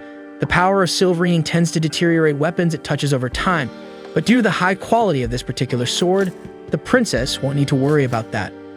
Starlia responds that of course the sword won't break because it's one of her best creations, and she adds that his silverine is decent enough. Hearing the conversation, Ike comments that at least the boss learned to talk like a human with this kid. Starlia defends herself, saying that she's only saying these things for military purposes and that it has nothing to do with any kind of sentiment. And Ragna, not understanding anything, just says okay, while Ike says that's a bizarre way to deal with it. So the princess decides to bring all the weapons to Ragna. After that, the anime jumps to March 8th, where Ragna is training with the Silver Brigade, facing various opponents from the battalion. As Ragna defeats his opponents effortlessly, the others become increasingly furious. Despite winning without any effort, he questions if it's really worth training with infused weapons, recalling that Crimson once advised him to save half for personal use and the rest for infusing the corporation's weapons. Moreover, he said that Ragna won't use the silverine battle arts in the next battle because nothing good could come from it. Ragna acknowledges that he's not in the best physical condition, but it's not like he's disabled or anything. Since he has to face numerous dangers alone, why couldn't he use this ability? Speaking of things he doesn't understand, he wonders why all these people are attacking him with such anger when he hasn't done anything to make them nervous. Meanwhile, one of the members of the Princess Cutlery Appreciation Club is in tears, wondering what the commander sees in that stupid boy. Over time, more people become enraged with Ragna, while he just wants to end it quickly and return to his cell. Until Shin Cutlass, the chief swordsman, appears. Full of arrogance, he approaches Ragna, boasting that he's not like those amateur swordsmen. However, he is quickly defeated with a single blow, and a second later he's lying on the ground like a rotten banana. Interestingly, Ragna recognizes that the opponent was strong since he couldn't even infuse silver against him. And within his mind, he reflects that this Shin guy is on the same level as Leo, if not a few levels above. Embarrassed by the defeat, Shin runs away from the fight in tears, shouting that he doesn't need Ragna's pity. At that moment, Majorca Abbott is in the circle, egging on the next person to enter the ring, until someone punches her on the head to make her stop talking nonsense. In an isolated corridor, Christopher scolds the two warriors sitting down for being advanced swordsmen crying like children. Shin gets annoyed and says he's not crying, but Christopher continues to provoke. So the dual-sworded boy tells the blonde to go into the fight since he's so good. Calmly, he replies that he has already lost and received his silver-infused weapon. After all, powerful warriors need powerful weapons. With his new equipment, he feels like he could cut a superior dragon like butter. To mock the man, Shin responds that there is a big difference between being strong with a strong weapon and becoming strong just because of it. But Christopher doesn't let it go and says he knows what the boy is feeling because Ragna is extremely powerful, even at such a young age, stronger even than the commander, making Shin feel the difference between effort and natural talent. Shin threatens to yell, but Garm Ulban interrupts the discussion and states that Ragna doesn't have natural talent. In fact, it's the opposite. Despite their brief fight, the old man felt that this defeat was Ragnar's greatest achievement in training a man without talent, and that this feeling is unmistakable. Then the blonde discovers the reason the old man is sad because he thought it was because the princess had fallen for that boy. The old man, even sadder, recalls that this is painful too. With that, Shin gets up and declares that he's tired of these two old farts crying over spilled milk, so he decides to challenge Ragnar again as he doesn't want to be the bystander behind a glorious hero on the battlefield. By nightfall on the same day, the twin sisters Greya and Hesela are questioning Ragnar about what he thinks of Miss Leah, and in the background, Shin had just been defeated for the 7th time. Ragnar responds that he doesn't have a formed opinion about this woman since he just met her. Still, they keep bothering him, saying that you can still have an opinion about someone even if you've known them for a short time, like finding the person attractive or ugly. For example, Aunt Leah thinks Ragnar is handsome. With that, the scene shows that each one has their hand on their holster. Trying to argue, Ragnar explains that his face is covered in bandages, so there's no way the princess can know if he's good-looking or not. But he goes further, stating that he's uglier than hitting your own mother, and this fact is making him increasingly worried. With that said, the girls respond that he only speaks the truth under pressure and draw their weapons. Thus, they ask the boy to infuse their bullets with silver. Without paying much attention to the request, Ragnar thinks that the two are the same age as Leo until slime in miniature suddenly appears on his head, asking where that dragon smell is coming from. Ragnar scolds his friend, asking if it's really a good idea for him to appear like this, while the twins think slime is a cute gnome. Later, they ask what his name is, and the boy replies that it's Evil Slime, saying that the twins look more like dragons than humans because of those eyes and teeth. With this, Ragnar realizes instantly that the mood of the girls has changed, and the two invite the innocent Slime to eat some tasty snacks. Slime agrees, but only if it's a snack dragon, and asks to be taken to a snack bar in Onshi, so they fulfill the boy's wish. As everyone moves away, Ragnar feels an uncomfortable sensation that you will never see Slime healthy and in good spirits again. Then the twins take Slime to a dark storage room and close the door, while the boy asks where the dragon is. In response, they tell him that they have no memories of their parents. Their first memories were of being in a freak show in a circus, and they were an attraction known as the Dragon Descendant Twins. The two were treated very poorly by society. Growing up in such a hostile environment, they became emotionally stunted, losing the meaning of humiliation. This means they don't feel anger from Slime's insults, but they chose on their own to get nervous. However, the twins say that they won't kill Slime, but rather play a prank on him. Far away, Master Fu reflects that magical powers are the means to direct the changes they create, and with a trick, he conjures fire into his hands. However, there are other methods to shape the world. He reflects that for those who master the method, there are various ways to manifest a kind of power.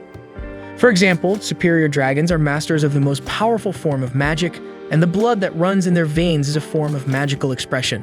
Simply by imagining the change they desire, they can conjure the magic they are thinking of, which is why they are powerful, to the point where thaumaturgy tries to imitate them. Magical circles are shaped from the flow of dragon blood. The center of the circle is the heart, and magic circulates through the veins. The more knowledge the magic bearer accumulates, the more powerful they become. This is the call of the thaumaturge. After all this reflection, the scene cuts again to him, frustrated with something, but sitting at a table with several thaumaturges like him. At this table, everyone discusses that their teleportation method is malfunctioning, and each one offers a more foolish solution than the other. Meanwhile, the leader observes his subordinates and laments that their brains have turned into pancakes from working day and night. Therefore, he suggests that everyone use imagination and creativity to overcome the teleportation problem, as recent research has led nowhere. However, one of the subordinates reminds them that the dragons are supposed to arrive tomorrow, so there's a risk that there won't be time to fix the circles. Until Crimson appears at the table and explains that he is there because Fu needs him to solve this little problem they are having. After that, in an isolated field, Ultozora comments to Terratectra that he didn't understand when a foolish woman claimed she would save him from suffering. Nevertheless, it happened exactly as she said. The fire of hatred burning within him was extinguished. While having these memories of when he was human, he regrets not feeling the emotions that should accompany those memories. The only thing he feels is a deep affection for the Dragon Monarch, who stole everything precious to him. And the most shocking part of all this is that he doesn't even feel ashamed to admit it. So he turns to Terratectra, who once was Arnaldo, and asks what he thinks of all this. The other dragon replies that there's one thing that hasn't changed. They are still warriors and comrades in arms. Having said that, he decides to swear never to experience the humiliation of losing his sovereign again, even if it is the Dragon Monarch who stole this human sovereign. Whether man or dragon, that doesn't change his purpose or his way of living. As Terratectra speaks, we are going back to the past, where he and Zora discuss the plan. Ulto remembers that there are two things that need to be done: destroy this country and kill Reaper and his friends for daring to attack Tia. Watching the conversation, Ulta Kamui interrupts the reasoning and calmly states that they don't need to worry about Reaper and his friends because he will handle them alone. But Zora shows disbelief and calls his companion stupid for thinking that way, since Tia is without her time control powers and weakened. If she dies, it will be the end of all dragons. Therefore, facing all enemies with only one member is foolish. But Kamui remains confident, and while insulting Zora as stupid and other things, he responds that he doesn't take orders from him and reminds that the queen asked him to deliver the heads of the enemies. Then Ulto Zora turns to the monarch and asks if this is really true. Ultimacia regrets and confesses that she gave that order but starts to back down, causing Wolt Kamui's revolt. The second in the lineage asks the princess if that heated discussion they had in bed meant nothing, and the princess, embarrassed, responds that she wasn't in her right mind at that moment. Zora interrupts and asks what kind of talk that is, and Wolt Kamui retorts that he doesn't owe an explanation to any old witch. Interrupting the fight, Nebulon comments that they don't need to look for the enemy because they will come to them.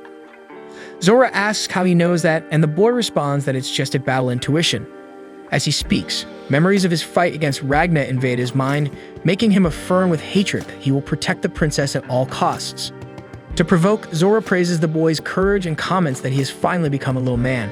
Shortly after, he points his finger at Kamui's face and shouts that he should follow the same example. Kamui doesn't like it and calls the other a gothic witch, starting another fight between the two.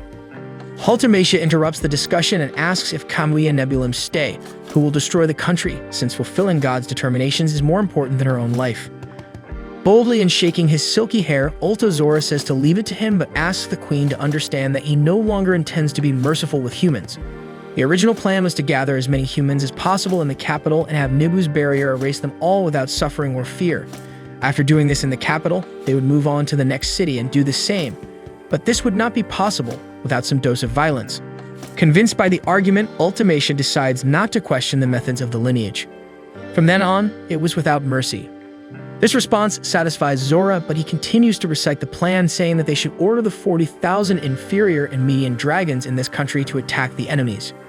However, to calm his commander's anxiety, he says that despite everything, control will be maintained through a medial dragon. Then he declares that he and Tara will deal with the Princess of Cutlery and delegates Borgias to lead the dragon squadron as long as he doesn't kill everyone, because they need to find out who attacked Tia. Having said that, Kamui asks if they are forgetting something. Then he supposes that perhaps Reaper is working with the Argentum Corps, but Zora replies that if that's the case, he will call Kamui, and the guy needs to appear at the speed of light. Meanwhile, Borgias reflects on how half of his lineage went down the drain, but the remaining members are all reliable and capable of protecting the progenitor today and always. Until Zora turns to Terra and asks him to join the discussion, then the dragon completes that they must see themselves as members of the progenitor's body, and none of these members can be missing under any circumstances for her health.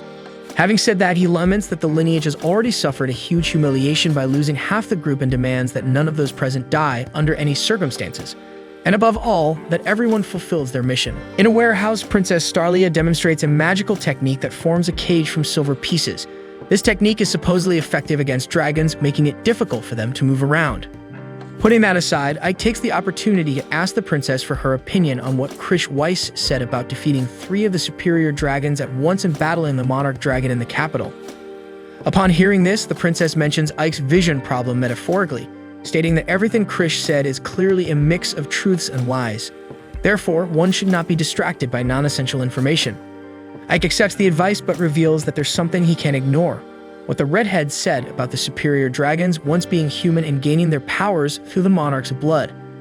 According to Crimson, even Ulto Zora and Terratectra were once famous human warriors. Regarding this, the princess confirms it as true, stating she had suspected it as well.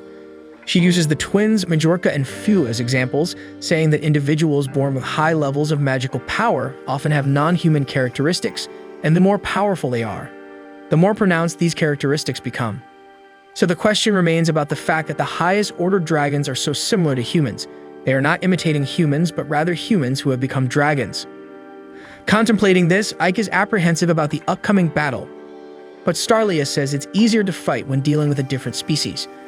After all, humans hunt other animals for food, so they shouldn't worry about this information about the superior dragons. The fact that they were once human only gives more reason for this conflict, so Ike should not hesitate. These are the enemies that must be eliminated for their survival. Meanwhile, Ragna wakes up from a nightmare and asks Crimson what time it is. The redhead replies that it's 3 a.m. on the 9th day.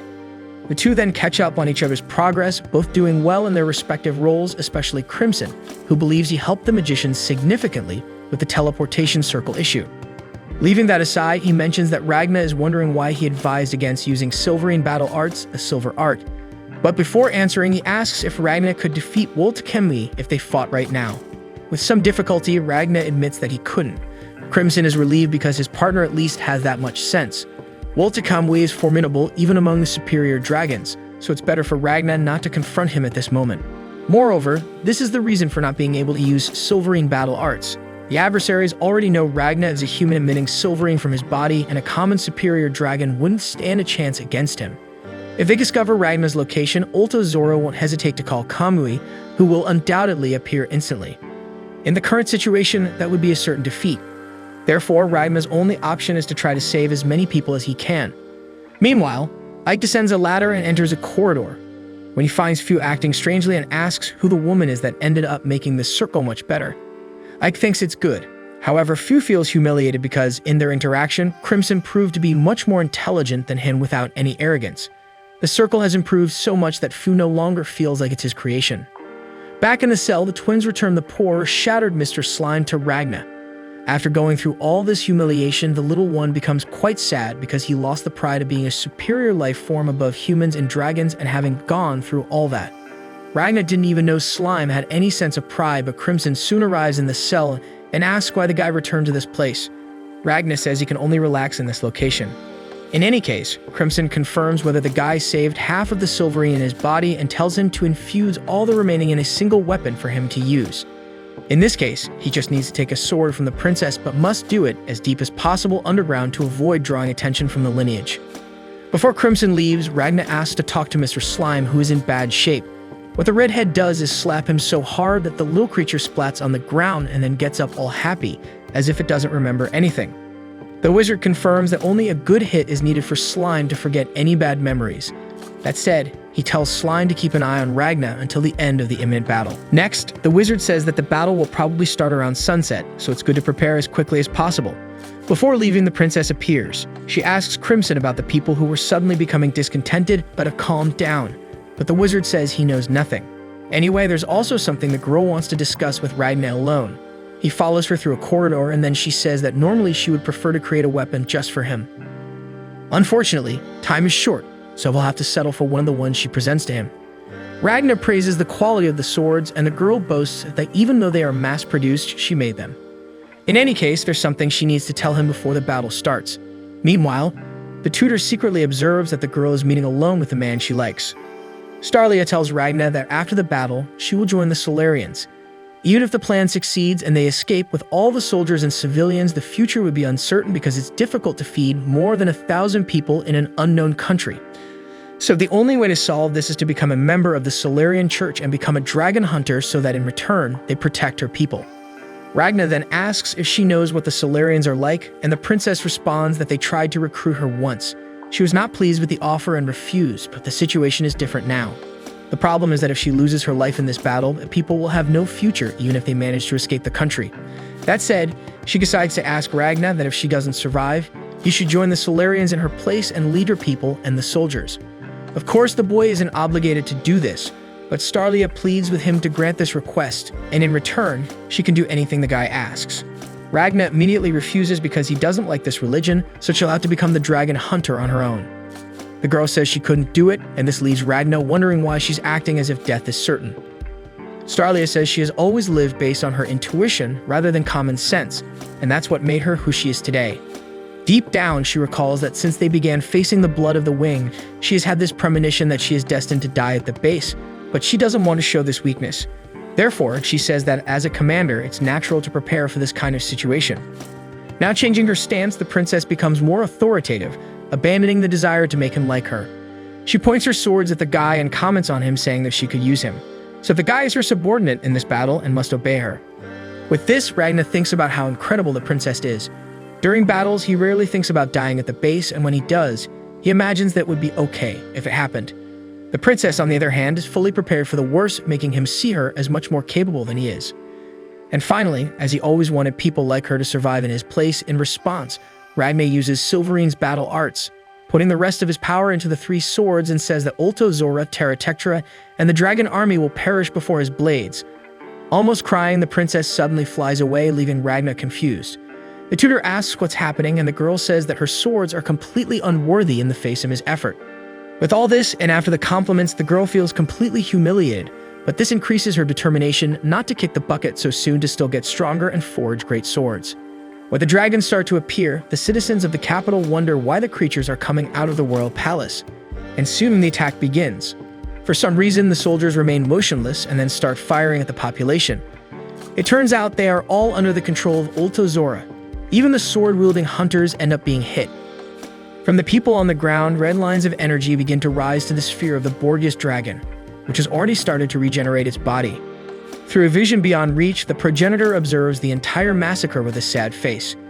She remembers Borgias' request to feed on these humans, and that about 500,000 would be enough, but all of this would be so he can give his own life for the progenitor.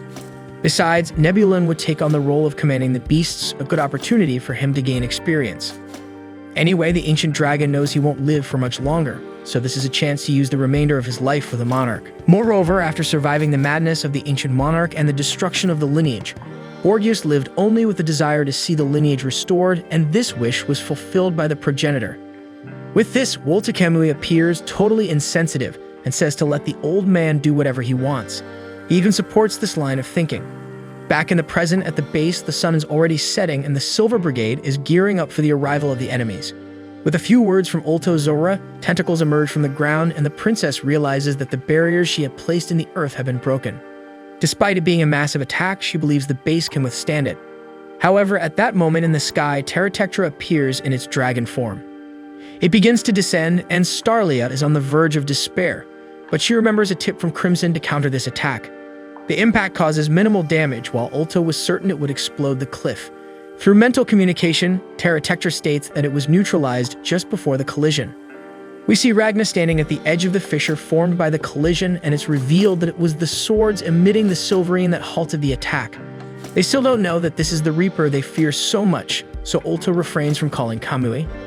Terra Tectra asks for the warrior's name, and internally the warrior reflects on being terrible at talking to people but hating to speak with dragons. Thus, the response is silence. With that, Terra Tectra decides to communicate through violence. In the base, Ike, the guy with glasses, waits for the arrival of the enemies along with the rest of the Silver Brigade behind the bright protective barrier. Instead of dragons coming out of the hole in the wall, humans with zombie-like appearances enter. They explain that they were brought to serve as food for the dragons but managed to escape. The people request shelter and plead with the soldiers not to shoot as they continue to approach.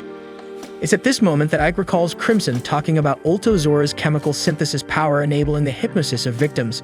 He tells the others not to lower their weapons, but now the zombies are too close for long-range combat, leaving only close-quarters combat. Nevertheless, the brigade manages to defend well against the zombified foes. Ike is no exception but hesitates when a child zombie appears to attack him. Luckily, Princess Staria shows no mercy and takes out all the advancing invaders. She takes the opportunity to say that they can only save the lives of the civilians they are defending and the soldiers beside each of them. Anyone beyond those mentioned must be eliminated without mercy, or she will have to do it herself. The speech works and the soldiers start attacking fiercely. Staria leaves Ike in charge of the base while she calls the twins, Chris and tutor Nazarena, to join her in attacking the forest. In the distance, Ulto Zora is impressed with the princess's actions, but he comments that everything is going as planned. He intends to give a lesson on the battlefield, but the lessons will cost the princess her life. Meanwhile, we learn more about the superior dragons, also known as mature lineage members. Talent is usually measured by the maturation time, with faster maturation indicating greater power. The average is 10 to 15 years, and the quickest ones are ready in just 1 year, while Terra Tectra, for example, took 20 years. During the fight against Ragna, we discover that he doesn't have much talent as a lineage member, but he accumulated significant power during his time as a human. Using Silverine-infused swords, Ragna lands several attacks on the enemy. After damaging the armor a bit, the blades get stuck in a crack in Terra Tectra's shoulder. The superior dragon then uses its own flaming blood to counterattack. Ragna acknowledges that the opponent is tough. He used all his power in the last strike, but couldn't cut off the dragon's arm. Terratectra praises the human's strength, but Ragna refuses the admiration. Descending near the enemy, he releases one of the swords and takes off the glove from his right hand, determined to defeat this opponent in the next attack. Regardless of what the dragon will do, the boy intends to crush its magic and win, but he needs a high amount of silverine to do so. The problem is that his silverine battle art is dormant in his body for now, so he needs to create another power source outside his body, becoming one with the sword. The blade starts emanating an immense aura of power. Understanding the human's action, Terratectra prepares to use all its strength as well, intending to see which attack will prove superior in this showdown. Ragna then uses the Dragon Slayer attack, Flash of the Hunt, while the opponent uses the Seismic Cannon. The blows collide, causing an absurd shockwave.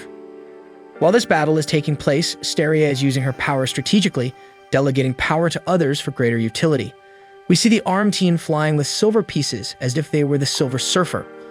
Ultozora is impressed with the aerial units. The twins use their enhanced visions to provide information on the enemy's positions, seeing kilometers away even at night. The mines report about the horde of about 1,000 dragons surrounding the base and confirm that the total number of enemies is around 10,000, as predicted earlier. Further away is a more destroyed area where Ragna and Terratectra are fighting. However, they can't find Ultozora. In any case, all this information is impressive not only for their far-reaching vision, but also for their ability to communicate directly with anyone at a distance, updating the entire team on the situation outside. They mention that there are more than 1,500 humans in the area and 2 hordes are approaching the east entrance, totaling 400, possibly waiting for the brigade's attack. But for the princess, that doesn't matter because that's exactly what she wants. Meanwhile, Ultozora uses distant eyes to see the human's situation, discovering that the first sent horde has been annihilated. The situation is tense for the soldiers who had to face the zombified humans, but Steria just wants a chance to vent her anger. This is when the impact of the attacks between Terratectra and Ragna occurs. Ultozora is worried, but the armored dragon says it's okay, declaring victory while we see Ragna fallen with Mr. Slime trying to wake him up. Regardless, it's astonishing that a human went head-to-head with Terratectra, who says that despite still being able to fight, it won't be able to use magic for a while after using the Seismic Cannon. Ultozora asks if there was silverine emanating from the human's body, and Terratectra responds that if the opponent had such power, they would have used it. They conclude that this isn't the Reaper who tried to end the progenitor, but Terratectra emphasizes that this enemy may still be on the battlefield, so they shouldn't let their guard down. At Ultozora's suggestion, he tries to take the opportunity to finish the guy off at once by stepping on him with his giant foot, but Ragna escapes at the last moment, surprising the dragons by still being alive. It turns out he survived by transferring the consciousness of his body from the human part to the sword part, so the battle is not over. Some lower dragons appear, whom the boy defeats in an instant. Terratectra says he's not as big of a threat now, and with a sufficient number of smaller enemies, he will be overcome and eliminated at some point. Before the superior dragon departs, Ragna, facing the inferior ones, asks him to wait and questions if they won't converse anymore through their fighting prowess. The big guy then says they've talked enough for him to understand that the kid is stronger than him. Well, he would be if the sword could withstand the power of his technique. Terratectra bids farewell, calling Ragna the man with no name, while receiving new instructions from comrade Ultozora, directing him to the princess's location. Ragna hasn't given up and starts cutting through the inferior dragons, trying to make his way to the superior dragon. The problem is, he's exhausted and heavily wounded, eventually dropping to his knees as hordes of inferior dragons keep increasing, until Shin appears and saves the guy by eliminating the creatures. Next, the soldier pulls Ragna by the collar and questions why he's on his knees. Garm also appears, prompting Ragna to ask why they are in the midst of enemies when they should be defending the base. However, the conversation is interrupted by a dragon attack. The warriors face off against some of these monsters. Now they continue fighting while the old man explains that they haven't abandoned the base. Most entrances have been blocked, so the only way for the enemy now is the north entrance, where Ike's team is, while the princess fights alongside 200 soldiers. Shin states that considering all this, he and Garm came to help Ragna, but the guy insists he doesn't need them and tells them to leave.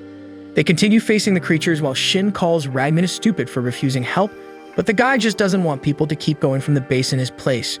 Before finishing his response, the young man slips and falls from the back of the frozen dragon. Shin uses a powerful skill to get rid of several dragons around and approach Ragna. The discussion continues with Ragna insisting on doing everything alone and confirming to Shin that he wants them to hide while he takes care of things. So the Silver Brigade soldier takes a few steps back and says that in the last 2 days, he challenged Ragna 69 times and lost every fight, so now it's time for challenge number 70. He recalls a statement from the princess a few days before Ragna's arrival. She talked about relocating civilians out of the country and avoiding confrontation with superior dragons at all costs. Shin protested because he didn't want to flee the fight, stating he would eliminate as many dragons as possible because he wasn't afraid of losing his life in battle. However, Steria asked how many dragons he would defeat. He wasn't sure, but it would be as many as he could. With that, she asked if he could take down a superior dragon. This left him astonished, and she continued, saying that no matter how many weak dragons he defeated, it wouldn't make a difference. What she needed was to deal with the superior dragons. If she could, she would barbecue those creatures, ending with a punch, stating that he talks too big for a short guy. She had mentioned he's still in the growth phase, so she said he could prove that if he survives this situation. The princess then addressed everyone, saying that after the escape, she would join the Solarians using their power to end the winged lineage and would need those soldiers by her side when the day came, asking them to follow her in this plan. Still in flashback mode, half a day passes and everyone thinks about what the princess said. Shin talks to a soldier named Hugo Robles, who says he has family in Donapieru, the first city attacked by dragons. It might be too late, but he has to go back there, so Hugo says that Shin must become the new master swordsman, even though the boy hasn't said if he'll stay or not. Hugo says that if he wants to become stronger, he needs to survive. With that, 120 of the 470 force members decided to stay in the country. In the present, while fighting with Ragna, Shin wonders if they are still alive and if they managed to protect something. He can't know, and in fact, it doesn't matter because he chose to escape. When a short guy finally surrenders to Ragna, the score changes to 69-1, marking his first victory. Then he pulls the guy by the hair to say that this is their battle, between those who chose to flee to survive and the dragons wanting to exterminate them. No matter how strong this guy is or the reason he fights, he can't just show up later and act like a big hero.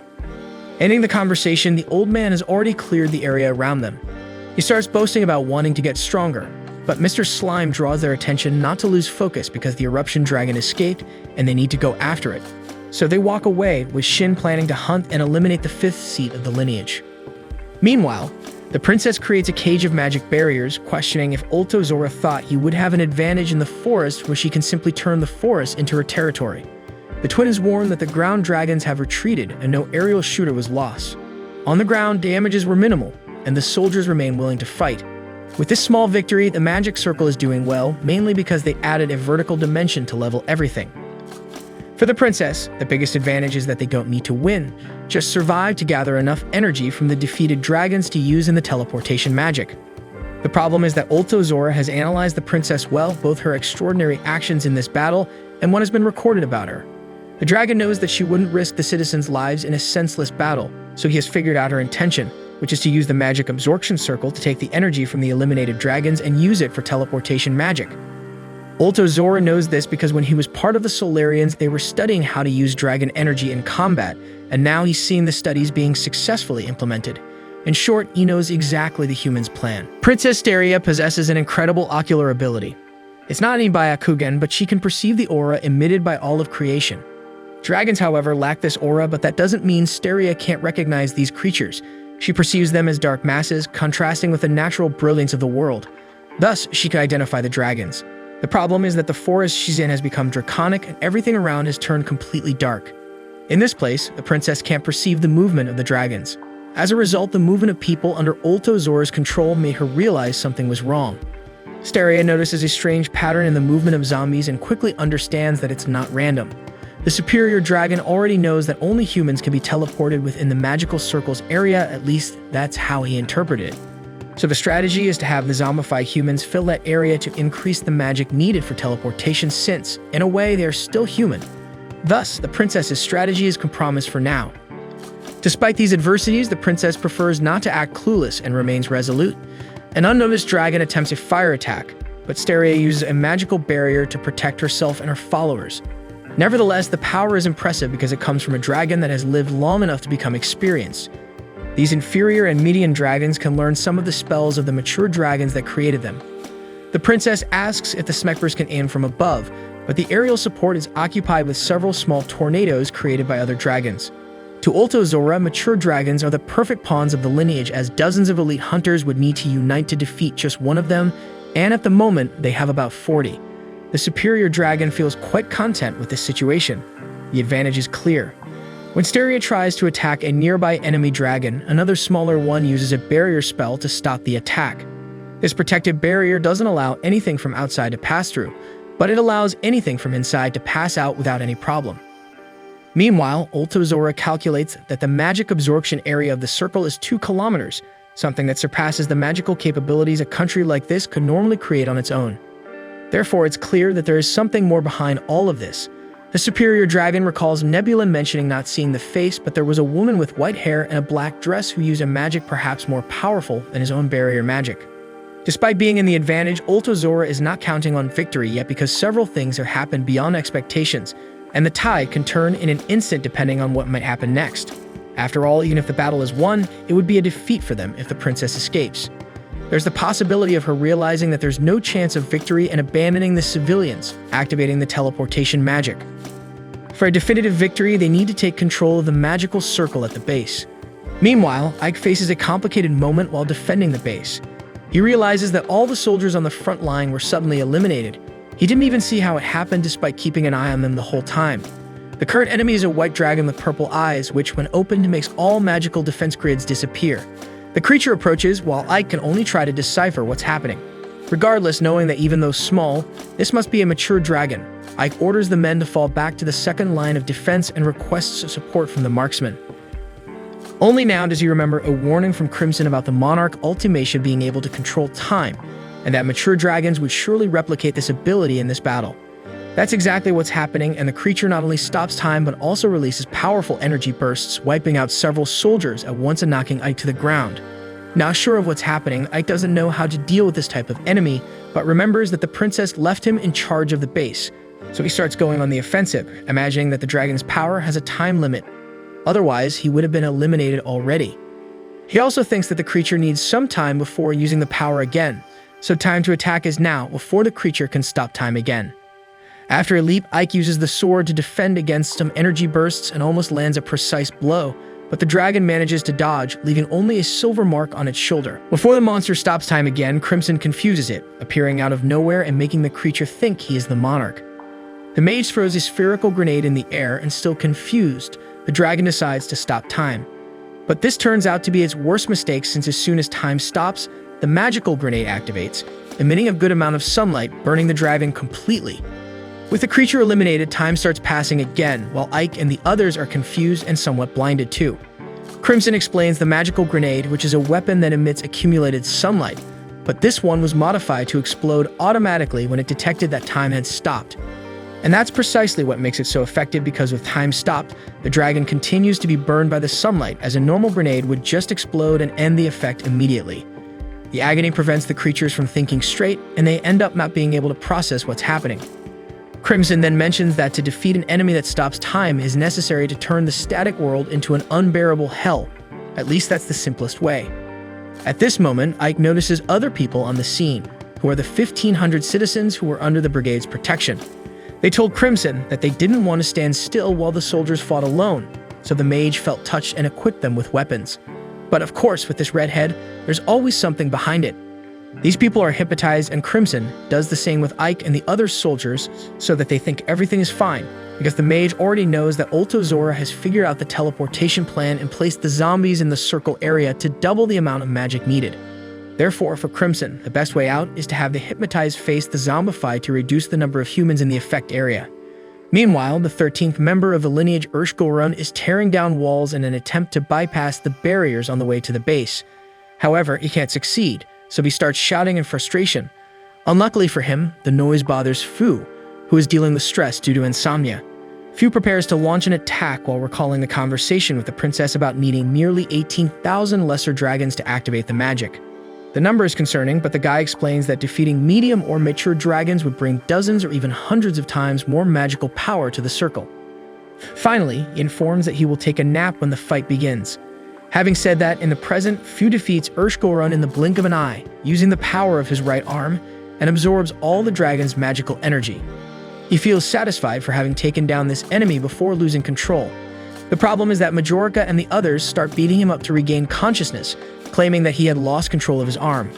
Apparently, it was just Majorica's plan to get rid of her colleague and take his place in the hierarchy. Meanwhile, Crimson is impressed with Fu's power and gains significant interest in the brigade, wanting to take control of them with minimal damage. At this moment, the roots break down a few more walls and civilians defend themselves with the weapons provided by Crimson. Few is confused by the presence of civilians and the weapons, but Crimson is more concerned about the pressure from the forest that is beginning to overcome the princess's barriers. They need to strengthen the magical circle's defenses or it will be the end for humans. In the forest, the battle continues intensely. The twins face the wind powers of the dragons and some of the shooters are knocked down. Meanwhile, down below, the little dragon who created the barrier is quite happy with the situation. However, the shield is soon broken from above, and the creature begins to worry until being heavily struck by a warrior. At this moment, Zora realizes there was a miscalculation.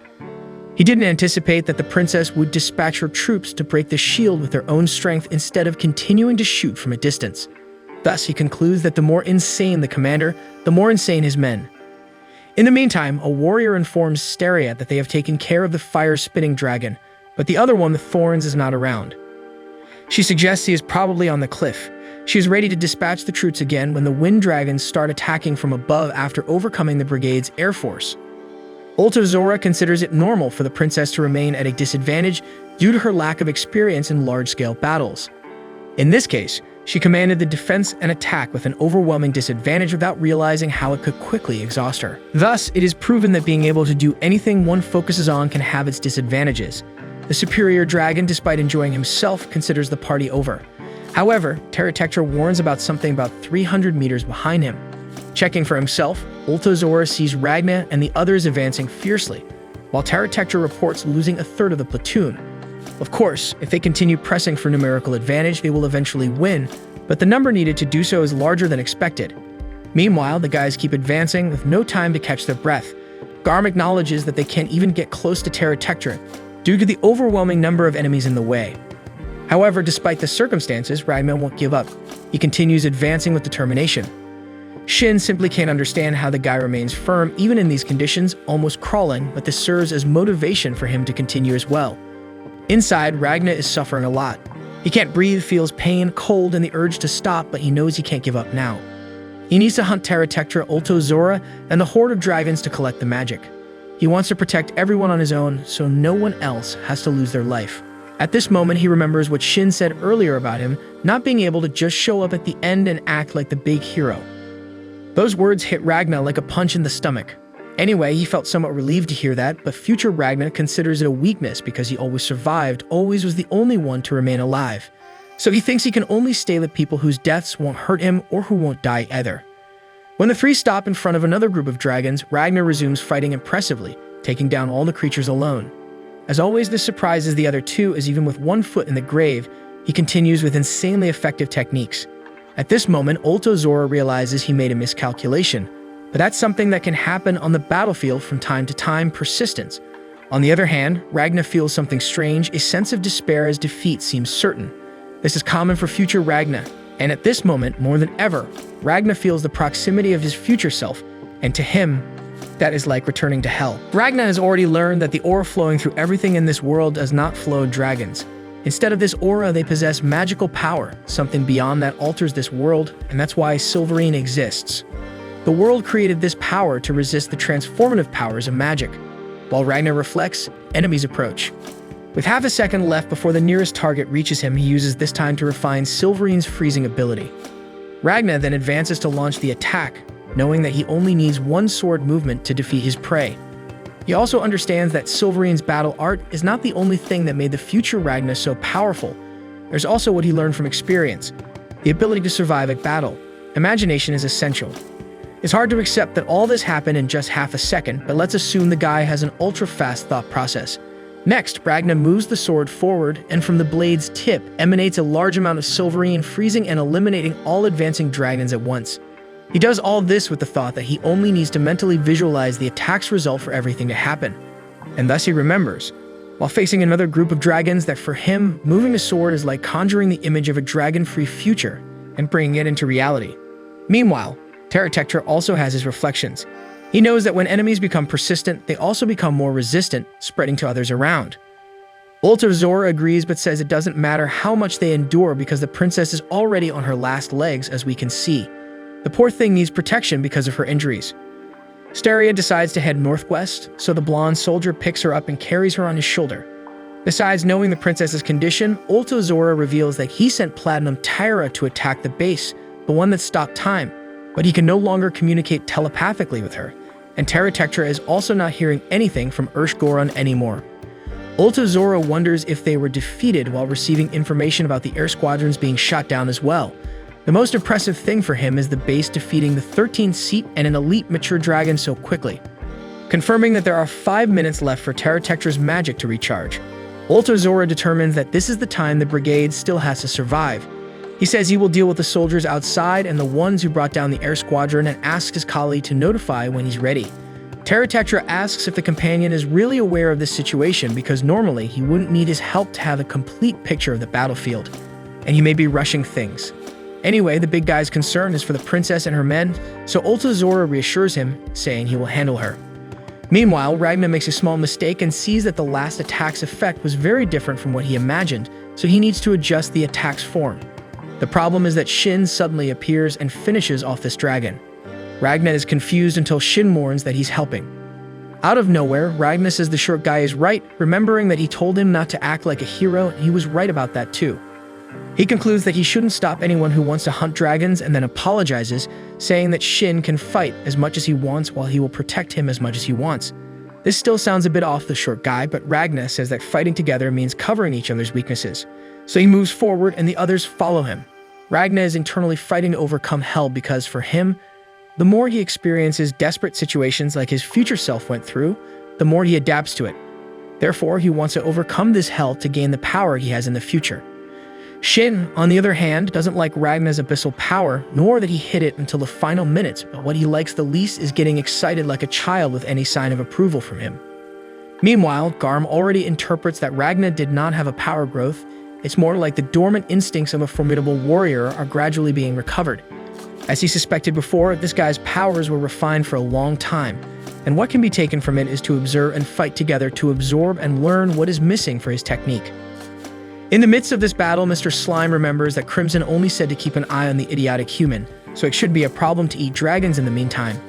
Everyone's excitement contrasts with the previous moments when everyone was hopeless. At this point, Ultozora decides to use more mature dragons. The first of the Tembrooptaf species has magic that affects the environment to use it to its advantage. It causes refraction in light and nullifies sounds and scents, in addition to generating force fields in the nearby air to step without leaving footprints and reducing gravity and air resistance for mobility. Basically, the creature becomes invisible and super fast, in addition to pulling prey with gravitational force. However, Ragna has no difficulty in finishing the creature when it's about to be devoured. Then he finishes off 3 more dragons of the same type. Holding the 5th, Shin asks why he doesn't leave some enemies for them, but Ragna only thinks about hunting all the dragons. At the same time, the short guy notices that Mr. Slime is growing. Now, Ultozora is almost entering despair because none of this makes sense.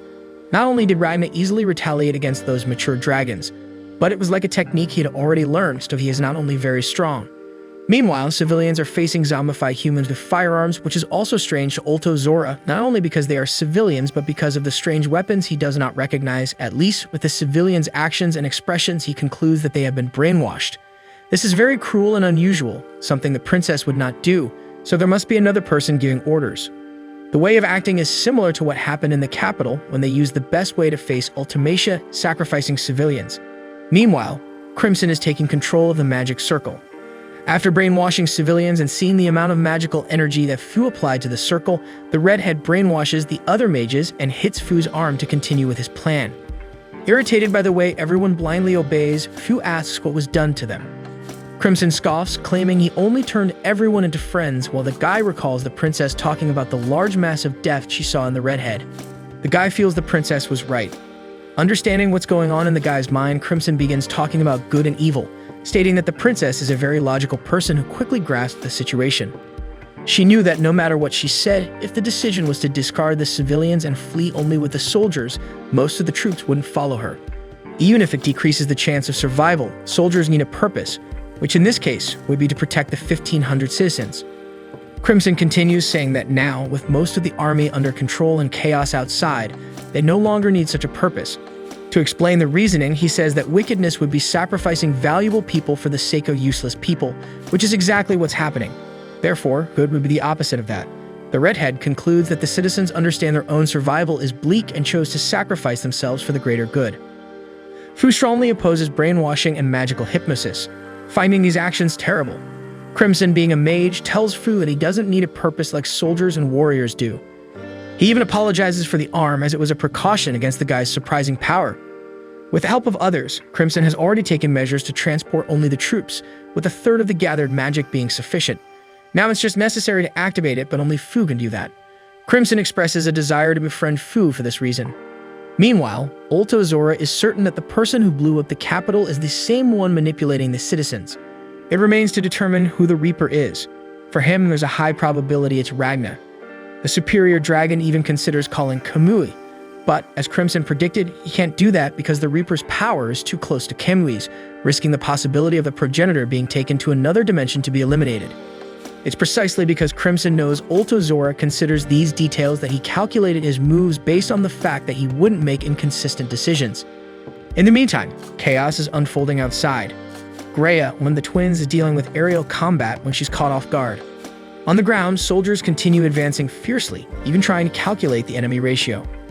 With Greya down, some dragons try to attack, but she fights back fiercely, even feeding on the dragon's flesh.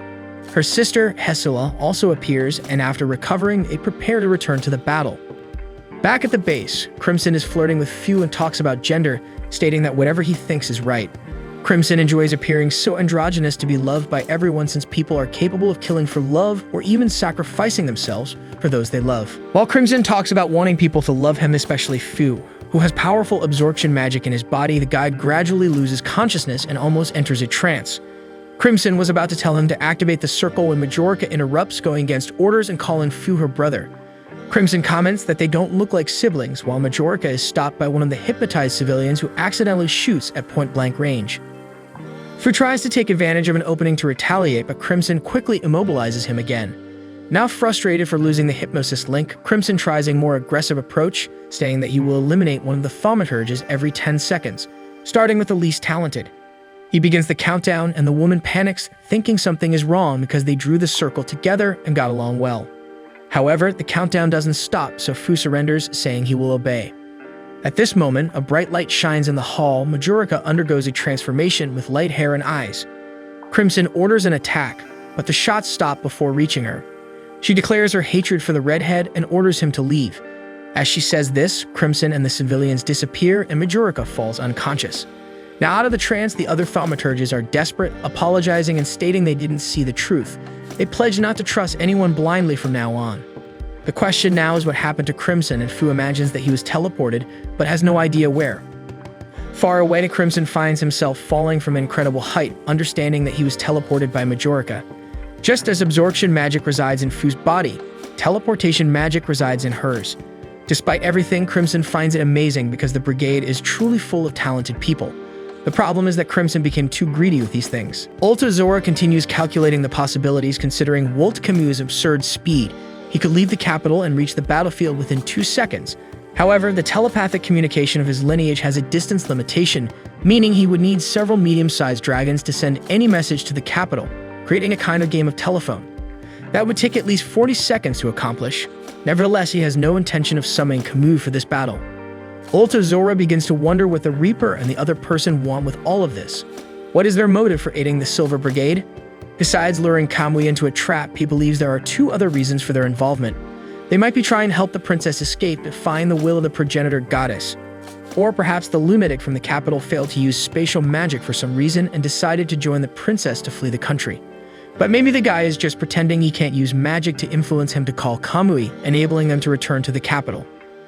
Despite all these possibilities, the fact remains that the enemy seems to be abandoning civilians to expedite the teleportation. So it's a race between them teleporting and the dragons eliminating the princess first. Therefore, the priority now is to finish off Steria. Meanwhile, Crimson is all battered up after the fall. He hopes the teleportation will be carried out soon, preferably with talented soldiers. Moreover, for Crimson, it's even better if the princess is eliminated in this battle unless he can control her with Ragma's presence. These are Crimson's thoughts before losing consciousness. On the battlefield, some soldiers start performing well on the ground until they're hit by the dragon's wind from above, combined with the fire breath from the ground. It's at this moment that the blonde guy appears, carrying the princess and hurling an axe that hits 3 dragons at once. To motivate the troops, he delivers a speech saying that was his best throw, and that he only managed to break a personal record while running in this situation because he got stronger during this battle. The man's logic is that every step they take exhausts them, but also every step taken and every dragon hunted makes them stronger. And that strength means they can take another step forward and hunt another dragon, meaning they can keep moving and get anywhere. The other soldiers comment that the guy is taking this no pain, no gain talk too seriously, but still, they agree that what's still helping them move forward is their willpower. Meanwhile, the twins are taking down several dragons in succession, and the princess notices this, pleased with her followers' efforts. The girl also remembers when she asked Crimson for help locating Ulto Zora despite it being a dangerous move. The mage helped identify the area where the superior dragon could be, saying he would be within a mile of the base, still on the border side. One piece of information that helps to be more precise is the battle between Terratectra and Ragna, as the dragon must see the guy as a threat and would probably drag the battle to gain distance from Ulto Zora. With that, the princess already has an idea of the enemy's direction. Moreover, there's also the fact that he can use blood to spread small vision organs to monitor the combat area, and under those circumstances, Crimson calculated that he could see about 2 miles away with this ability. With this information, the princess sharpens her senses in the direction and approximate distance to find Ulto Zora, but it's at this moment that he drives the dragons of this region crazy, or rather crazier, because according to him, the beasts were at 80% madness, and now they're at 200. This makes them much fiercer, easily dispatching soldiers, but it will also cause the creatures to disintegrate in a few minutes. Even in this situation, the princess doesn't give up and advances with the soldiers, jumping high to get closer to reaching Ulto Zora. After the jump, they'll still have to run a bit, but they'll be almost close enough for direct attack. Realizing that the princess has located him, Ulto Zora wonders if the other strategist won't make any moves, in this case, Crimson, but we know he's not in condition at the moment. Therefore, he releases a purple toxin, imagining that the opponent is preparing a big maneuver, but he finds it too obvious. In a brief moment, the superior dragon catches a glimpse of Lakusha, so Nazarene appears out of nowhere and takes advantage to launch a surprise attack while he's off guard. With the head kicked far away, the body speaks alone to the woman, congratulating her for getting so far without being noticed by his surveillance. Another mouth on the hand starts arguing with the body's mouth, while Nazarena tries to understand if this is a false body since she hit both the brain and the heart. Anyway, with her part done, she starts to move away to leave the rest of the princess. And speaking of her, the girl congratulates the tutor's work because it saved her from using her most powerful technique in the wrong place. Turns out the body on the ground was indeed fake. Ulto Zora is actually 100 meters underground. With this, she starts manipulating the earth to force the dragon upwards, trying to bring him to the surface, shining brightly as she struggles to make this move. Then she commands Chris's throw. At this moment, more crazy dragons appear, so the other soldiers prepare to defend the princess. As he rises, Ulto Zora thinks about his memories lacking color and how he can't recall certain emotions from that day with Lakusha, but now it's a bit different. Remembering part of the conversation, his memories are clearer now. This is because he saw Princess Silverware, who made him see how she sparkles with a bright light.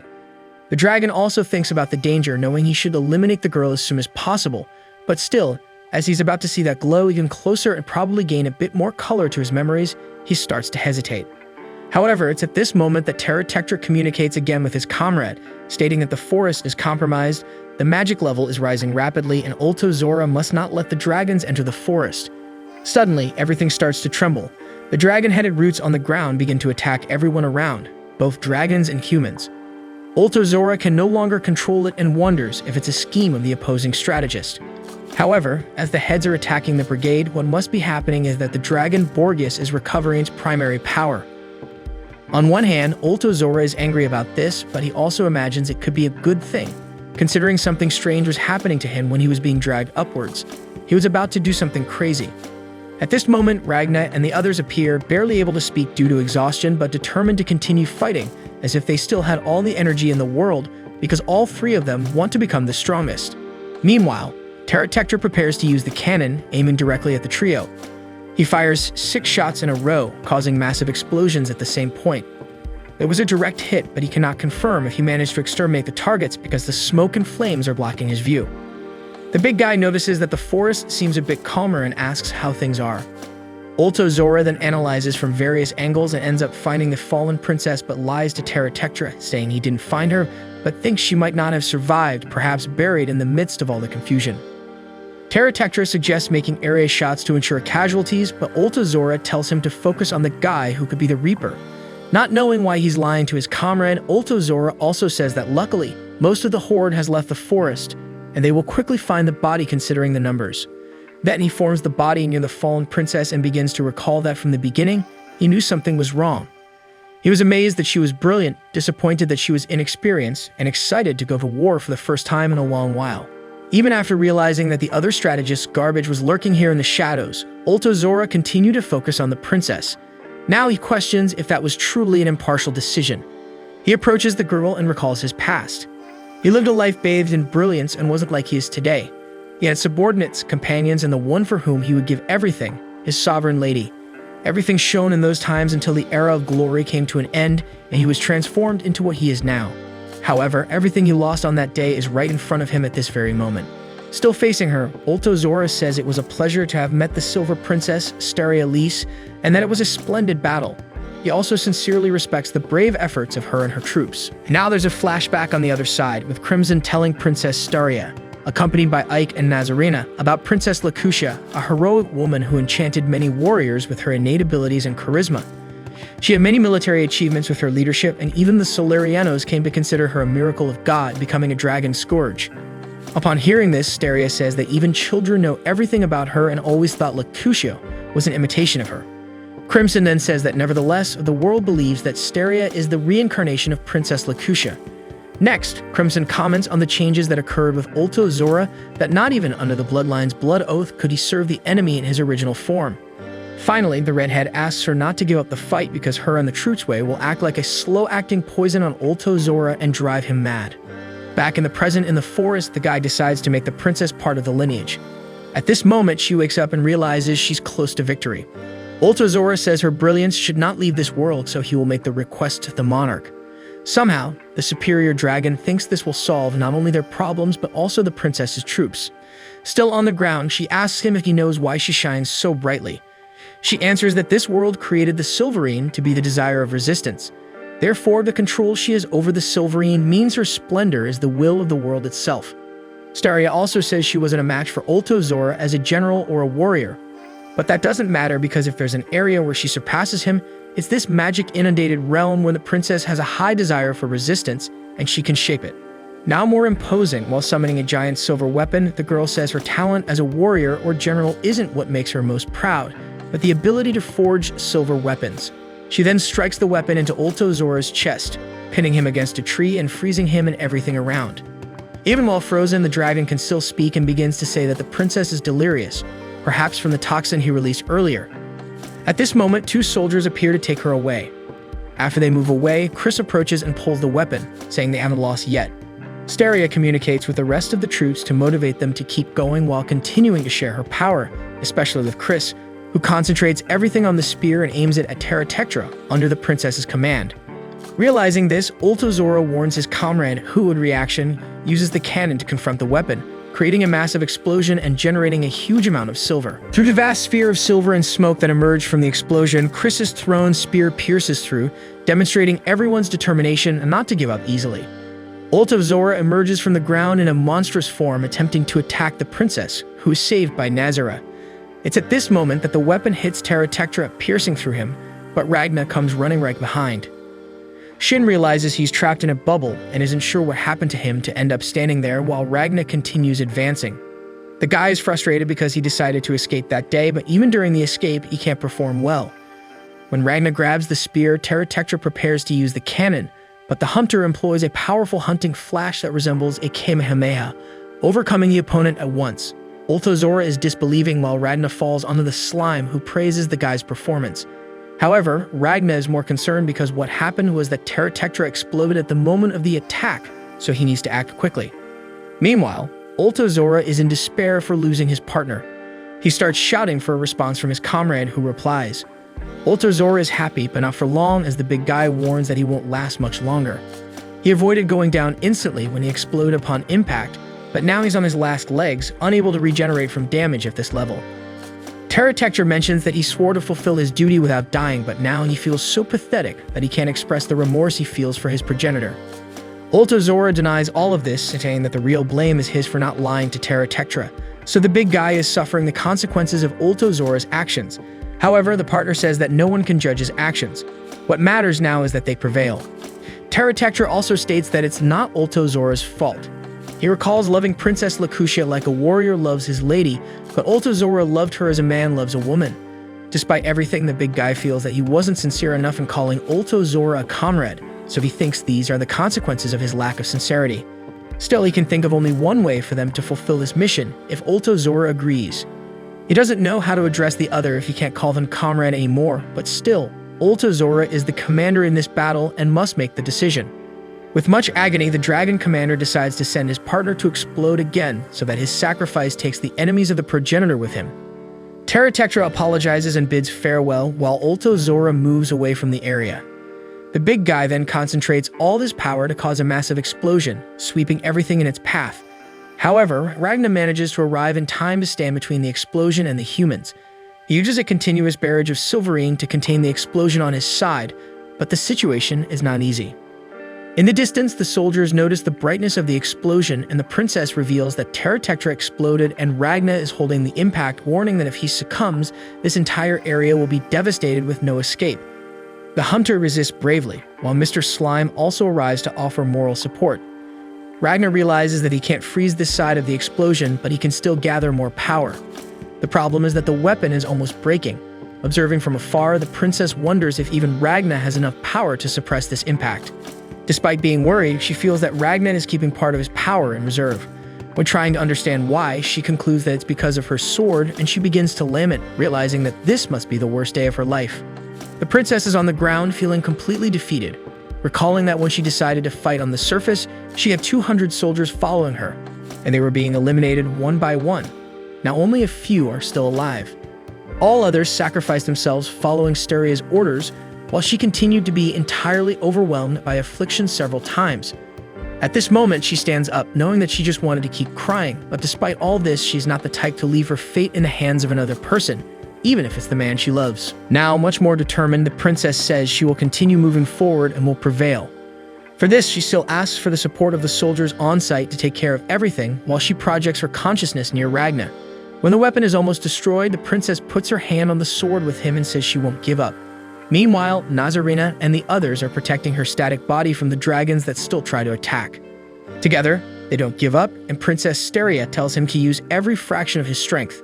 The soldiers continue to fight bravely, including Chris with a sword in his mouth and Ike, now without glasses, shooting at the dragons.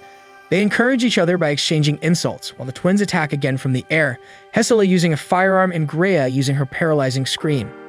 At the same time, the Arcanists continue working on the magic circle with full focus. The princess continues to use her ability to increase the strength of the sword, and Ragna realizes that he's receiving the power from the princess's hand, while many people continue fighting, surviving, and dying just so that at this moment he receives the necessary support. The duo concentrates with full force, and the Silverine finally begins to create a freezing barrier to hold the explosion. Unfortunately, the barrier breaks again. Princess Steria realizes that the energy of the explosion is now concentrated entirely in their direction, showing that even at the end of his life, Terratectra still has much tenacity, enough to be a deadly challenge for the princess. Nevertheless, she knows that this was to be expected as the dragon sacrificed himself for this attack, so he needed to make his life count. Seeing the princess's distress, Ragna tells her not to worry because they won't lose after coming so far. The two let go of the weapon. The guy says that inside him exists a sword. He wants her to help him, and in return, he will repay with all the power he possesses. In a way, Steria ends up internally seeing Ragna looking towards the future. It's a vision in which the future Ragna is on top of a frozen dragon, holding the massive sword. Emotionally moved, the princess lets a tear fall. At this moment, Ragna uses his Silverine Battle Arts attack, while Princess Steria uses her ability to activate Aura and activate Silverine to shape the Silverine form. With all the power being unleashed, Ragna reflects on how hunting dragons on his own is great and failing at it means being weak, dependent on others. But that's what he always thought until now. This time, Ragna feels his heart burning with flames. He clenches his fist and punches the sword, releasing so much energy that even Zora, at a distance, is astonished. The other soldiers also notice the immense power released at the location. Then we see that Ragna was able to use the freezing power to completely contain the explosion. The princess sees the future Ragna again and continues shedding tears. He asks why she's crying, but she denies it, saying she's just amazed. She has realized that he only has so much power because of the future Ragna and finds it absurd for someone so handsome to end up alone without any reward and without fulfilling any of his desires. To her, this is unacceptable. Ragna pays attention to the girl and ends up thanking her for meeting his future self. In turn, the princess says she should thank him for the help that made this victory possible. She formally thanks him and praises his last blow, which to her was super cool. Then she regrets it, totally embarrassed for losing her composure. Nevertheless, she decides to go ahead, asking Ragna to give up the crimson trash and join her from now on because she guarantees she won't let him have such a miserable future. The girl leaves the proposal hanging but also makes it clear that she won't accept a no as an answer. The princess's projection disappears and Ragna comments that she is an amazing person. Again, he thanks her for surviving with him because they ended up saving each other. Then he collapses on the ground. The soldiers are relieved when the princess returns to consciousness in her body. In the meantime, the magic circle is already ready, so Master Fu activates the teleportation magic. Lord Slime takes the opportunity to tell Ragna that he only won with his help, so he owes him eternal gratitude. The conversation is cut off when the teleportation magic light makes Ragna's body glow. Now Slime is worried because his body isn't glowing too. Everyone is very happy and relieved that the plan is working, but to end everyone's joy, the princess is hit in the neck by a fatal blow from Wolf Camus. Then he puts her head back in place and starts acting tough. Ragna is amazed by the situation, so Kamui attacks him, wanting to force a fight. He tells the opponent to fight seriously with everything he has unless he has used up all his energy and now has nothing left, which in that case for Wolf Kamui is pathetic. The dragon says this is the end of the line and Ragna must prepare for his last fight. Meanwhile, Nebula warns Ultimacia that Kamui has left, and the progenitor confirms that he went to the battlefield and Nebula shouldn't worry. She reveals that she is terrified of this enemy. A simple memory makes her tremble. But everything will be fine because she can't imagine for a second that the idiot Wolf Kamui would lose to such a weak enemy. The battle already begins fiercely, while Ragna has a flashback of Crimson talking about the Monarch of the Claw's lineage, which doesn't share blood. Instead, the Monarch teaches battle arts to followers, whether they are dragons or humans. Those who achieve satisfactory proficiency receive from the Monarch a demonic sword, one of the 6 claws and 2 fangs, totaling the 8 most powerful demonic swords in the world. Those who have one of these swords are considered of the Claw lineage. They are powerful warriors linked not by blood but by combat arts and swords. It turns out that one of them was eliminated and had the sword stolen by an outlaw, which was Kamui when he was still human. That said, Crimson thinks he shouldn't face him. The guy was already an anomaly even when he was human. So he's not an enemy that can be defeated with strategy. The strategy should be to avoid fighting him. Finally, the mage mentions that if Ragna ends up fighting Kamui, it should be after eliminating Ultimacia. In the present, still facing Kamui, Ragna knows that Crimson explained the reason, but now he can't remember. That's just what was missing. They exchange some blows, but Wolf Kamui shows that he has the speed of lightning, hitting several attacks in succession. Then they compete in strength with a double headbutt. Ragna still releases a large amount of silvering on Kamui's face, but the dragon instantly retaliates by throwing him away and changing to a shadowy form. From above, he hits another electric attack, and after sinking into the ground, Ragna returns for more exchanging of blows. Wolf Kamui really seems to have the advantage until Ragna manages to block an attack and push the opponent away with an energy sphere. Then he concentrates silvering in his hand and pulls out another silver sword, but on the impact of the attacks, the sword breaks. Kamui now shows his own stolen sword, the Claw of Lightning Skyrend. After this last attack, Ragna falls to the ground and can no longer move. Kamui approaches, saying it wasn't even fun. The hunter does everything to move but can't until he hears the voice of Princess Steria calling him. When Ragna recognizes the princess and she confirms it's her, the guy starts shouting "Silver Princess" and touches her shoulders. He shouts like crazy while the girl begins to feel dizzy because of the sudden closeness of the man she likes. In reaction, she ends up executing a judo move to push the guy away. Besides complaining about the proximity, the princess says he should call her by the nickname Leah when addressing her directly. When Ragna obeys and calls her Leia, the girl sees him as a shining human sword and becomes even more enamored.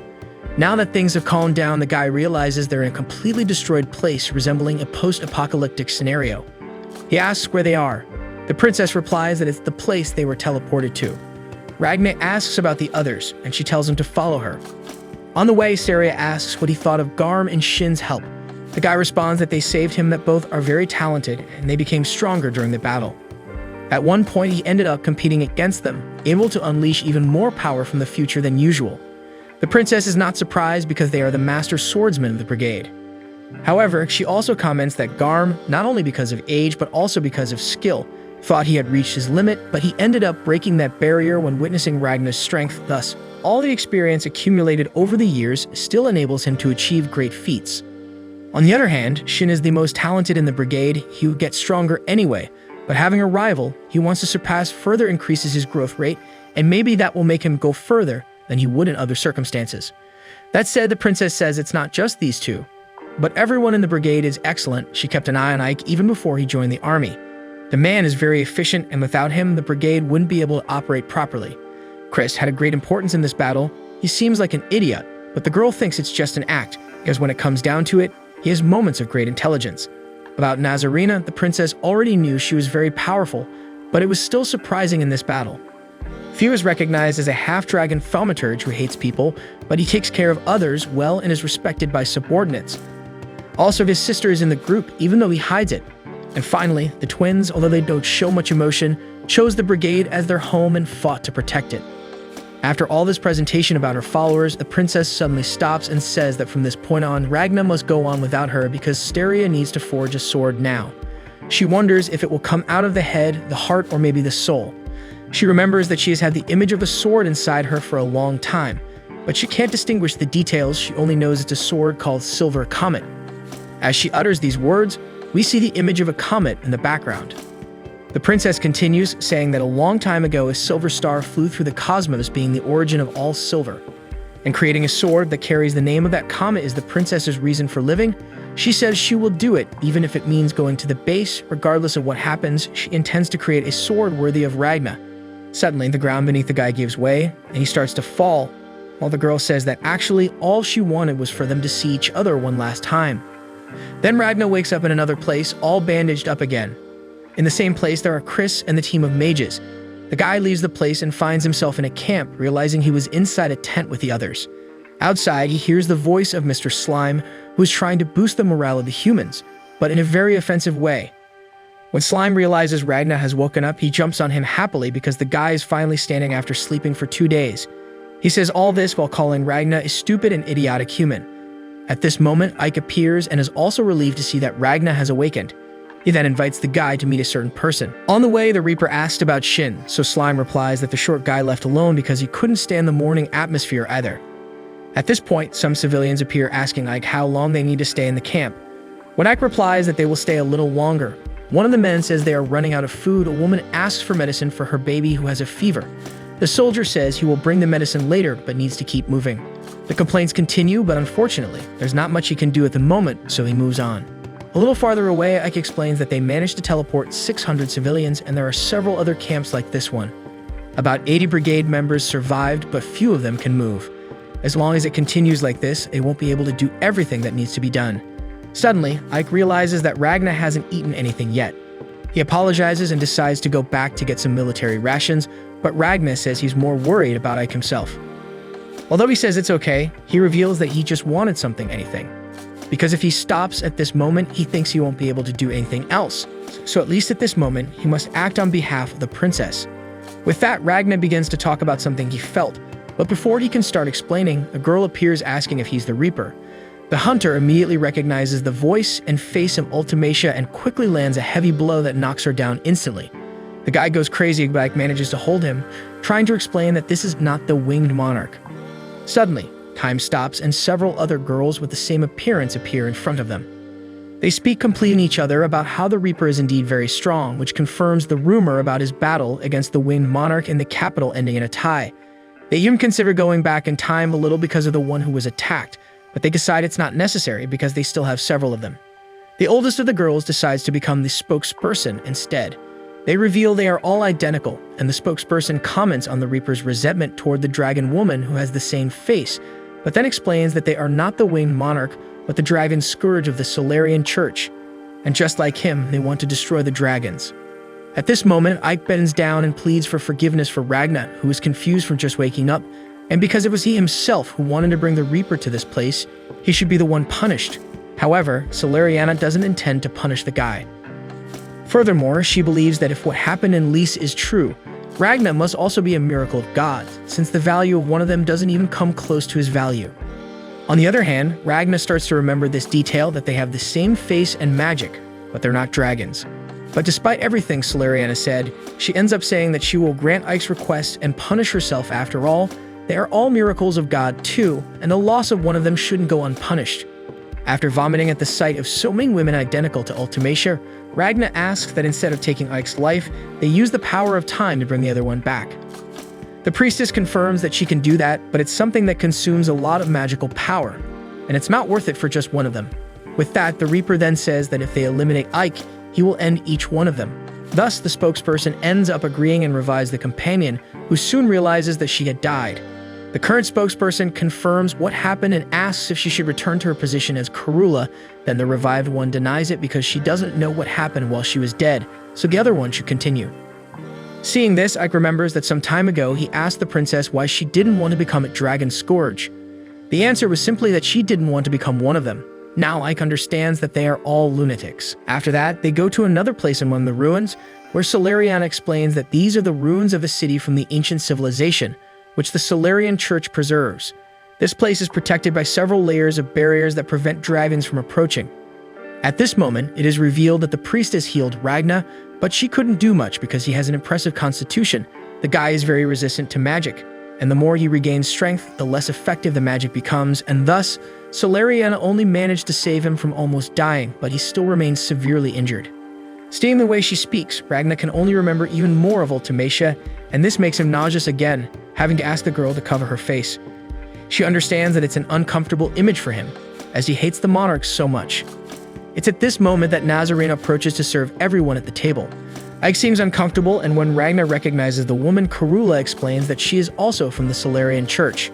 The Scourge explains that outside the territory of the church, people with special abilities are often persecuted, and to avoid this, the church sent agents to various places. In this case, Nazarena's mission was to recruit a potential miracle of God, who would be the Silver Princess of Lys, to join the church. Basically, she had to gain the princess's trust as a tutor or as a private assassin, and when there was no more room for her in Lys, Nazarena would be the bridge between the girl and the church. But the woman failed and now awaits her own punishment. Ike asks if the princess knew about this because he always thought the two were good friends. Nazarena responds that it's hard to say what the princess thought, but she thinks that if the girl knew, she wouldn't forgive her. Having said that, she steps away after serving the tea.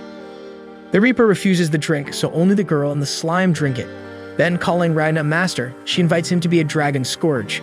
The guy immediately responds no, even though Karula says that his constitution seems very much like a miracle from the god of the sun, and it's this kind of people that the church is looking for. While the slime shrubbles on the ground after burning its tongue with the tea, the priestess mentions that the Reaper's deeds in Lys make him perfectly capable of becoming a scourge, and the benefits are very good. As a last attempt, she says they won't be able to receive the refugees from Lys if he doesn't join the church. The girl also explains that the church has been encouraging the princess to become a dragon scourge for years, and she is committed to joining the church under the condition of receiving the refugees, but then the worst happened. When she says that if they only had the princess's head, they could have done something, Ragna notices a glint in a distant building. The priestess concludes by saying that since the princess couldn't make it to the church, they can't accept the refugees unless the Reaper accepts the proposal. Ragna remembers the state of the people in the camp and asks why she didn't help with teleportation if she's so powerful. So she replies that person's value is determined by their achievements, and the princess was a candidate who should show adequate proof of being a miracle of God.